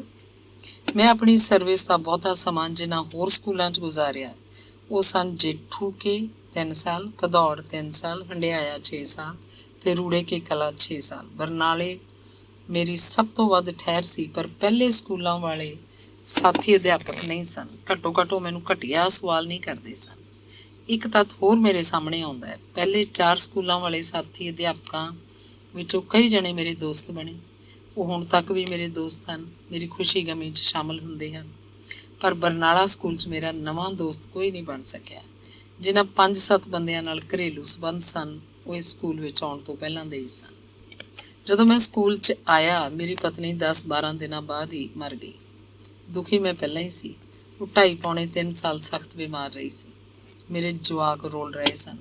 ਪਤਨੀ ਦੇ ਭੋਗ ਤੋਂ ਬਾਅਦ ਜਿਸ ਦਿਨ ਮੈਂ ਸਕੂਲ ਆਇਆ, ਇੱਕ ਮਾਸਟਰ ਮੈਨੂੰ ਪੁੱਛਣ ਲੱਗਿਆ, ਅਣਖੀ ਹੁਣ ਫਿਰ ਕਿਵੇਂ ਸਰਦਾ ਤੀਵੀਂ ਬਗੈਰ? ਉਹਦਾ ਮਤਲਬ ਕਾਮ ਪੂਰਤੀ ਤੋਂ ਸੀ। ਜੀ ਕੀਤਾ ਕੁੱਤੀ ਜਾਤ ਦੇ ਗੋਲੀ ਮਾਰਾਂ। ਮੇਰਾ ਘਰ ਉੱਜੜ ਗਿਆ ਤੇ ਇਹ ਪਤਨੀ ਦੀ ਮੌਤ ਕਰਕੇ ਮੇਰਾ ਦਿਲ ਬੁਝਿਆ ਹੋਇਆ ਸੀ। ਮੈਨੂੰ ਕਿਸੇ ਦਾ ਹਾਸਾ ਮਜ਼ਾਕ ਜ਼ਹਿਰ ਲੱਗਦਾ। ਪਰ 1-2 ਸਨ ਜਿਹੜੇ ਮੇਰੀਆਂ ਬਦਨਾਮ ਕਹਾਣੀਆਂ ਦਾ ਨਾਂ ਲੈ ਲੈ ਮੈਨੂੰ ਛੇੜਿਆ ਕਰਨ ਤੇ ਹੱਸਿਆ ਕਰਨ। ਫਿਰ ਸ਼ੋਭਾ ਆਈ ਤੋਂ ਕਿਹੜਾ ਮੈਂ ਸੁਖੀ ਹੋ ਗਿਆ ਸੀ। ਇੱਕ ਦਿਨ ਸਵੇਰੇ ਸਕੂਲ ਆ ਕੇ ਮੈਂ ਅਧਿਆਪਕਾਂ ਦੀ ਹਾਜ਼ਰੀ ਰਜਿਸਟਰ 'ਚ ਆਪਣੀ ਹਾਜ਼ਰੀ ਲਾ ਰਿਹਾ ਸੀ। ਇੱਕ ਮਾਸਟਰ ਆਇਆ, ਮੇਰੇ ਹੱਥੋਂ ਪੈਨ ਫੜ ਕੇ ਆਪਣੀ ਹਾਜ਼ਰੀ ਲਾਉਂਦਾ ਮੈਨੂੰ ਪੁੱਛਣ ਲੱਗਿਆ, ਹਾਂ ਬਈ ਤੇਰੀ ਇਹ 4ਥੀ ਮੈਰਿਜ ਹੈ ਕਿ 5ਵੀਂ ਮੈਰਿਜ ਹੈ? ਪਹਿਲਾਂ ਤਾਂ ਮੈਂ ਗੱਲ ਨੂੰ ਟਾਲਣਾ ਚਾਹਿਆ, ਪਰ ਫਿਰ ਉਲਟਾ ਕੇ ਮੈਂ ਉਹਨੂੰ ਕਿਹਾ, ਜੇ ਤੇਰੀ ਘਰ ਵਾਲੀ ਮਰ ਜਾਏ, ਫਰਜ਼ ਕਰੋ ਅੱਜ ਹੀ ਮਰ ਜਾਏ, ਫਿਰ ਤੂੰ ਹੋਰ ਵਿਆਹ ਕਰਾਏਂਗਾ ਜਾਂ ਨਹੀਂ? ਮਾਸਟਰ ਦਾ ਸ਼ਰਾਰਤੀ ਚਿਹਰਾ ਆਪਣੀ ਘਰ ਵਾਲੀ ਦੀ ਮੌਤ ਦਾ ਨਾਂ ਸੁਣ ਕੇ ਪੀੜਾ ਪੈ ਗਿਆ ਤੇ ਫਿਰ ਉਹ ਮੇਰੇ ਨਾਲ ਹੋਰ ਕੋਈ ਗੱਲ ਕੀਤੇ ਬਗੈਰ ਪਰਾਂ ਨੂੰ ਤੁਰ ਗਿਆ। ਉਹਦੀ ਆਪਣੀ ਉਮਰ 40 ਕੁ ਸਾਲ ਸੀ, ਸ਼ਾਇਦ 2 ਬੱਚੇ ਸਨ। ਕੋਈ ਇਹ ਕਹਿ ਕੇ ਅਗਲੇ ਨਾਲ ਮੇਰੀ ਵਾਕਫੀਅਤ ਕਰਾਉਂਦਾ, ਇਹਨੇ ਜੀ TC ਦਾ ਬੇਰ ਲਿਖਿਆ। ਪਤਾ ਨਹੀਂ ਉਹ ਮੇਰੇ ਨਾਲ ਇਸ ਤਰ੍ਹਾਂ ਦਾ ਸਲੂਕ ਕਿਉਂ ਕਰਦੇ ਸਨ। ਮੇਰੀਆਂ ਕਹਾਣੀਆਂ, ਲੇਖ ਅਖਬਾਰਾਂ, ਰਸਾਲਿਆਂ 'ਚ ਛਪਦੇ ਹੀ ਰਹਿੰਦੇ ਸਨ। ਇੱਕ ਵਾਰ ਪੰਜਾਬੀ ਟ੍ਰਿਬਿਊਨ 'ਚ ਮੇਰੇ ਇੱਕ ਨਾਵਲ ਦਾ ਰਿਵਿਊ ਛਪਿਆ। ਦੂਜੇ ਦਿਨ ਮੇਰੇ ਸਕੂਲ ਦਾ ਇੱਕ ਅਧਿਆਪਕ ਮੈਨੂੰ ਦੱਸਣ ਲੱਗਿਆ, ਕੱਲ੍ਹ ਤੇਰੀ ਕਹਾਣੀ ਪੜ੍ਹੀ ਸੀ। ਦੱਸੋ ਬਈ, ਉਹਨੂੰ ਇਹ ਨਹੀਂ ਪਤਾ ਸੀ ਕਿ ਰਿਵਿਊ ਕੀ ਹੁੰਦਾ ਤੇ ਕਹਾਣੀ ਕੀ। ਮੇਰੀ ਕਹਾਣੀ ਛਪੀ ਦੇਖ ਕੇ ਕੋਈ ਪੁੱਛਦਾ, ਤੈਨੂੰ ਇਹਦੇ ਕਿੰਨੇ ਪੈਸੇ ਮਿਲਣਗੇ? ਮੈਂ ਝੂਠ ਬੋਲਦਾ, ਕੋਈ ਪੈਸਾ ਨਹੀਂ ਮਿਲਦਾ। ਉਹ ਮੇਰਾ ਮਖੌਲ ਉਡਾਉਂਦਾ ਤਾਂ ਫਿਰ ਮੱਥਾ ਮਾਰਨ ਦਾ ਕੀ ਫਾਇਦਾ। ਕਿਸੇ ਨੂੰ ਮੈਂ ਦੱਸਦਾ ਇਸ ਕਹਾਣੀ ਤੇ 80 ਰੁਪਏ ਮਿਲਣਗੇ ਮੈਨੂੰ, ਉਹ ਚੁੱਪ ਹੋ ਜਾਂਦਾ, ਜਿਵੇਂ ਅਫਸੋਸ ਕਰ ਰਿਹਾ ਹੋਵੇ। ਫਿਰ ਉਹਦਾ ਅਗਲਾ ਸਵਾਲ, ਮਹੀਨੇ 'ਚ ਫਿਰ 4-5 ਕਹਾਣੀਆਂ ਤਾਂ ਲਿਖ ਹੀ ਲੈਂਦਾ ਹੋਏਗਾ। ਮੈਂ ਮੁਸਕਰਾਉਣ ਲੱਗਦਾ। ਅਧਿਆਪਕ ਆਪਣੇ ਮਨ 'ਚ ਮੇਰੀ ਉਤਲੀ ਕਮਾਈ ਦਾ ਹਿਸਾਬ ਲਾ ਰਿਹਾ ਹੁੰਦਾ। ਸਾਹਿਤ ਅਕੈਡਮੀ ਇਨਾਮ ਦੀ ਖਬਰ ਜਿਸ ਦਿਨ ਅਖਬਾਰਾਂ 'ਚ ਆਈ, ਸਵੇਰੇ ਸਵੇਰੇ ਪ੍ਰਾਰਥਨਾ ਤੋਂ ਬਾਅਦ 4-5 ਅਧਿਆਪਕ ਮੇਰੇ ਨੇੜੇ ਹੋ ਗਏ। ਪਹਿਲਾਂ ਤਾਂ ਸਭ ਨੇ ਵਧਾਈਆਂ ਦਿੱਤੀਆਂ, ਫਿਰ ਕੋਈ ਪੁੱਛ ਰਿਹਾ ਸੀ, ਇਹ ਕਿਵੇਂ ਮਿਲਦਾ ਇਨਾਮ? ਕੋਈ ਹੋਰ, ਤੇਰੀ ਕਿਹੜੀ ਕਿਤਾਬ ਨੂੰ ਮਿਲਿਆ? ਕਦੇ ਦਿਖਾਈ ਤਾਂ ਹੈ ਨਹੀਂ। ਇੱਕ ਹੋਰ, ਕਿੰਨੇ ਹਜ਼ਾਰ ਮਿਲੂਗਾ? ਇੱਕ ਮਾਸਟਰ ਜਿਹੜਾ ਥੋੜ੍ਹਾ ਪਰੇ ਕੰਨਾਂ ਦੀ ਮੈਲ ਕੱਢ ਰਿਹਾ ਸੀ, ਇਹ ਸਭ ਸੁਣੀ ਗਿਆ। ਫਿਰ ਉਹਨੇ ਨੱਕ 'ਚੋਂ ਚੂਹੇ ਕੱਢੇ, ਫਿਰ ਕੋਟ ਦੀ ਜੇਬ 'ਚੋਂ ਜ਼ੁਕਾਮ ਖਾਧਾ, ਗੰਦਾ ਰੁਮਾਲ ਕੱਢ ਕੇ ਅੱਖਾਂ ਦੀ ਗਿੱਡ ਪੂੰਝਣ ਲੱਗਾ। ਜਦੋਂ ਬਾਕੀ ਸਭ ਆਪਣੀਆਂ ਆਪਣੀਆਂ ਜਮਾਤਾਂ ਨੂੰ ਤੁਰ ਗਏ ਤਾਂ ਖੰਘੂਰਾ ਮਾਰ ਕੇ ਮੇਰੇ ਨੇੜੇ ਹੋਇਆ ਤੇ ਕਹਿਣ ਲੱਗਾ, ਫਿਰ ਤਾਂ ਵੀ ਐਤਕੀ ਇਨਕਮ ਟੈਕਸ ਲੱਗੂ ਤੈਨੂੰ, 10,000 ਖਾਸੀ ਰਕਮ ਹੁੰਦੀ ਹੈ। ਉਹਦੇ ਬੁੱਲ੍ਹਾਂ 'ਤੇ ਕਮੀਨੀ ਮੁਸਕਰਾਹਟ ਸੀ। ਮੈਂ ਆਪਣੇ ਵਿਅਕਤਿਤਵ ਨੂੰ 2 ਫਾੜ ਕੀਤਾ ਹੋਇਆ ਸੀ। ਸਕੂਲ 'ਚ ਮੈਂ ਲੇਖਕ ਨਹੀਂ ਹੁੰਦਾ ਸੀ ਤੇ ਸਕੂਲ ਤੋਂ ਬਾਹਰ ਮਾਸਟਰ ਨਹੀਂ।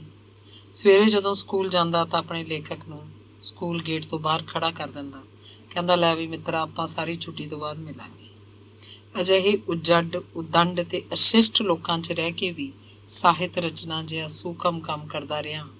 ਇੰਨੀ ਮਾਤਰਾ 'ਚ ਕੀਤਾ ਕਿ ਪਾਠਕ ਵਰਗ ਮੈਨੂੰ ਦਾਦ ਨਹੀਂ ਦੇਵੇਗਾ। ਆਪਣੀ ਸਾਰੀ ਸਰਵਿਸ ਦੌਰਾਨ ਮੈਂ 10-12 ਹੈਡਮਾਸਟਰਾਂ ਅਧੀਨ ਕੰਮ ਕੀਤਾ। ਹੈਡਮਾਸਟਰਾਂ ਵਿੱਚੋਂ ਹੈਡਮਾਸਟਰ ਦੇਖਿਆ ਜਲੌਰ ਸਿੰਘ। ਜਿਸ ਕਿਸੇ ਨੇ ਵੀ ਉਹਦੇ ਅਧੀਨ ਕੰਮ ਕੀਤਾ ਹੁਣ ਤੱਕ ਉਹਦੀਆਂ ਵਾਰਾਂ ਗਾਉਂਦਾ ਹੈ। ਰੱਬ ਉਹਨੂੰ ਸਵਰਗ 'ਚ ਨਿਵਾਸ ਦੇਵੇ। ਸ਼ੁਕਰ ਹੈ ਫਿਰ ਮੇਰਾ ਹੈਡਮਾਸਟਰ ਮੇਜਰ ਅਜੈਬ ਸਿੰਘ ਮਾਨ ਸੀ। ਉਹ ਮੇਰਾ ਕਾਲਜ ਸਾਥੀ ਸੀ ਤੇ ਯਾਰ ਵੀ। ਜਾਣੇ ਪਛਾਣੇ ਬੰਦੇ ਅਧੀਨ ਕੰਮ ਕਰਨ ਦਾ ਲੁਤਫ ਹੀ ਹੋਰ ਹੁੰਦਾ ਹੈ। ਅੰਗ 19ਵਾਂ। 28 ਅਗਸਤ 1990 ਨੂੰ ਮੈਂ 58 ਸਾਲ ਦਾ ਹੋ ਗਿਆ ਸੀ, ਸੋ ਮੈਨੂੰ 31 ਅਗਸਤ ਨੂੰ ਰਿਟਾਇਰ ਕਰ ਦਿੱਤਾ ਗਿਆ। ਉਸੇ ਦਿਨ ਮੈਨੂੰ ਸਕੂਲ ਸਟਾਫ ਵੱਲੋਂ ਚਾਹ ਪਾਰਟੀ ਦਿੱਤੀ ਗਈ। ਮੇਰੇ ਹੈਡਮਾਸਟਰ ਮੇਜਰ ਅਜੈਬ ਸਿੰਘ ਮਾਨ ਸਨ। ਇਸ ਵਿਦਾਇਗੀ ਪਾਰਟੀ 'ਚ 2 ਅਧਿਆਪਕਾਂ ਨੇ ਮੇਰੇ ਬਾਰੇ ਸੰਖੇਪ ਭਾਸ਼ਣ ਦਿੱਤੇ ਜੋ ਰਸਮੀ ਜਿਹੇ ਸੀ।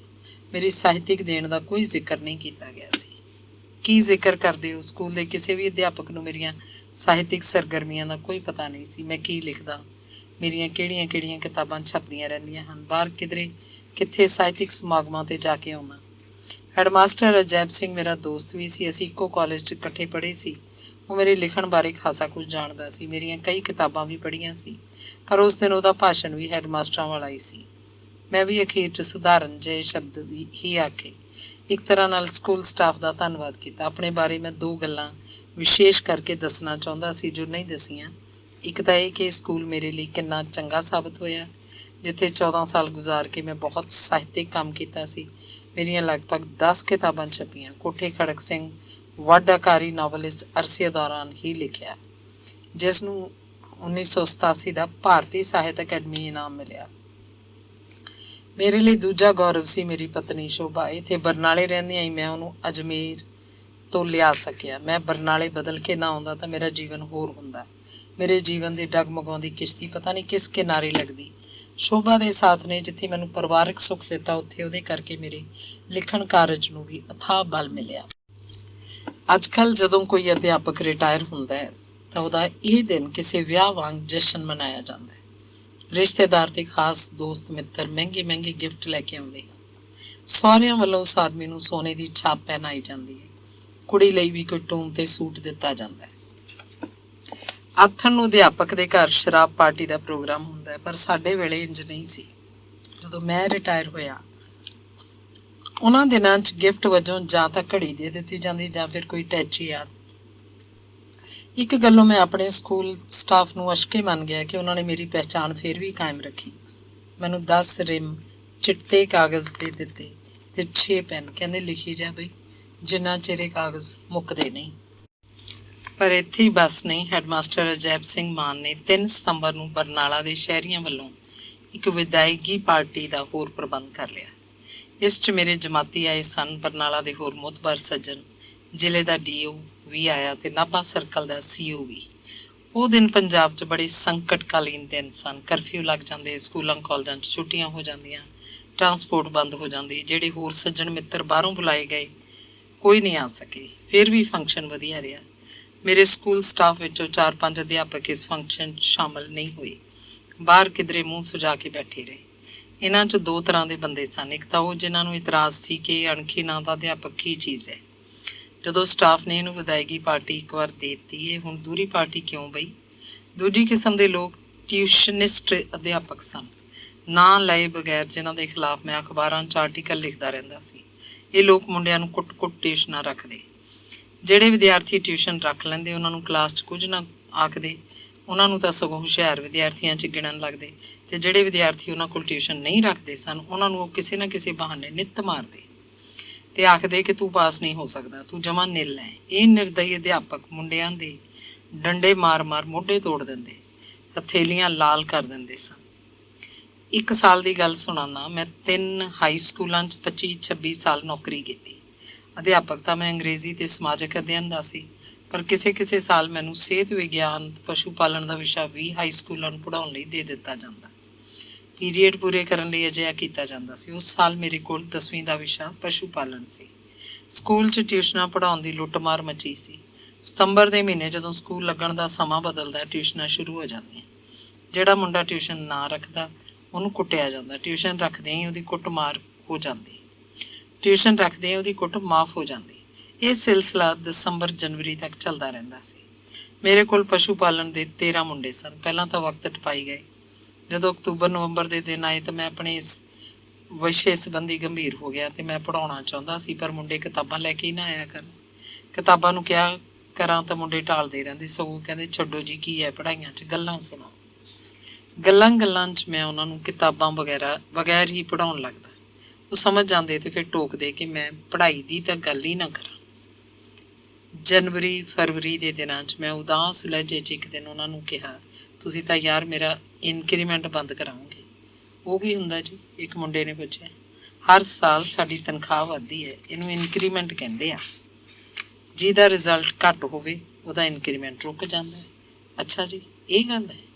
ਹਾਂ, ਤੁਸੀਂ ਪੜ੍ਹਦੇ ਤਾਂ ਹੈ ਨਹੀਂ, ਫੇਲ ਹੀ ਹੋਵੋਗੇ।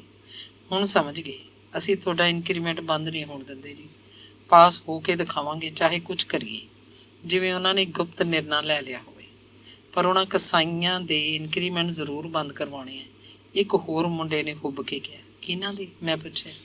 ਇੱਕ ਮੁੰਡੇ ਨੇ ਮੈਨੂੰ ਆਪਣੇ ਦੋਵੇਂ ਹੱਥ ਦਿਖਾਏ। ਹਥੇਲੀਆਂ ਤੇ ਦਾਖੀ ਰੰਗ ਦੇ ਅੱਟਣ ਪਏ ਸਨ। ਉਹਨੇ ਦੱਸਿਆ, ਉਹਨੇ ਹਥੇਲੀਆਂ ਨੂੰ ਸਰੋਂ ਦਾ ਤੇਲ ਲਾ ਕੇ ਹੱਥਾਂ ਨੂੰ ਤੱਤੇ ਤਵੇ ਤੇ ਪਕਾ ਲਿਆ। ਹੁਣ ਕਸਾਈ ਕਿੰਨੇ ਡੰਡੇ ਮਾਰੀ ਜਾਣ, ਸੱਟ ਨਹੀਂ ਲੱਗਦੀ। ਅੰਗਰੇਜ਼ੀ ਦੇ ਹਿਸਾਬ ਵਾਲੇ ਉਹਨਾਂ ਨੂੰ ਕੁੱਟ-ਕੁੱਟ ਹਾਰ ਗਏ, ਪਰ ਉਹਨਾਂ 13 ਦੇ 13 ਮੁੰਡਿਆਂ ਨੇ ਟਿਊਸ਼ਨ ਨਹੀਂ ਰੱਖੀ। ਸਮਾਂ ਲੰਘ ਗਿਆ, ਇਮਤਿਹਾਨ ਹੋਏ, ਫਿਰ ਰਿਜ਼ਲਟ ਨਿਕਲਿਆ। ਸਕੂਲ ਦੇ ਗੇਟ 'ਤੇ ਹੀ ਉਹਨਾਂ 'ਚੋਂ ਇੱਕ ਮੁੰਡਾ ਮੈਨੂੰ ਮਿਲਿਆ। ਉੱਚਾ ਬੋਲ ਕੇ ਦੱਸਿਆ, ਮਾਸਟਰ ਜੀ, ਅਸੀਂ ਸਾਰੇ ਪਾਸ ਹਾਂ। ਮੈਂ ਪਿਛਲੀਆਂ ਗੱਲਾਂ ਭੁਲਾ ਗਿਆ ਸੀ। ਕਿਹਾ, ਵਾਹ ਬਈ ਵਾਹ, ਵਧੀਆ ਹੋਇਆ ਫਿਰ ਤਾਂ। ਅੱਗੇ ਫਿਰ ਮੈਂ ਪੁੱਛਿਆ, ਹੁਣ ਕੋਈ ਕੋਰਸ ਕਰੇਗਾ ਜਾਂ ਕਾਲਜ ਲੱਗਣ ਦੀ ਸਲਾਹ ਹੈ? ਕਾਹਨੂੰ ਜੀ, ਪਸ਼ੂ ਪਾਲਣ 'ਚੋਂ ਅਸੀਂ ਸਾਰੇ ਪਾਸ ਹਾਂ, 13 ਦੇ 13। ਹਿਸਾਬ ਅੰਗਰੇਜ਼ੀ 'ਚੋਂ ਸਭ ਫੇਲ। ਬਸ ਉਹ ਅਜਿਹੇ ਹੀ 4-5 ਕਸਾਈ ਅਧਿਆਪਕ ਸਨ। ਮੈਂ ਟਿਊਸ਼ਨ ਨੂੰ ਮਾੜਾ ਨਹੀਂ ਕਹਿੰਦਾ, ਮੈਂ ਚਾਹੇ ਖੁਦ ਕਦੇ ਅੰਗਰੇਜ਼ੀ ਦੀ ਟਿਊਸ਼ਨ ਨਹੀਂ ਕੀਤੀ, ਪਰ ਮੇਰਾ ਮੁੰਡਾ ਕ੍ਰਾਂਤੀਪਾਲ ਹੋਰਾਂ ਅਧਿਆਪਕਾਂ ਕੋਲ ਟਿਊਸ਼ਨ ਪੜ੍ਹਦਾ ਸੀ। ਕਿਸੇ ਵਿਦਿਆਰਥੀ ਨੂੰ ਸਕੂਲ ਤੋਂ ਵੱਖਰਾ ਸਮਾਂ ਦੇ ਕੇ ਕੋਈ ਵਿਸ਼ਾ ਪੜ੍ਹਾਇਆ ਜਾਵੇ ਅਤੇ ਉਸ ਵਿਸ਼ੇ 'ਚ ਜੇ ਉਹ ਚਮਕ ਪਵੇ ਤਾਂ ਇਹ ਕੋਈ ਮਾੜੀ ਗੱਲ ਨਹੀਂ।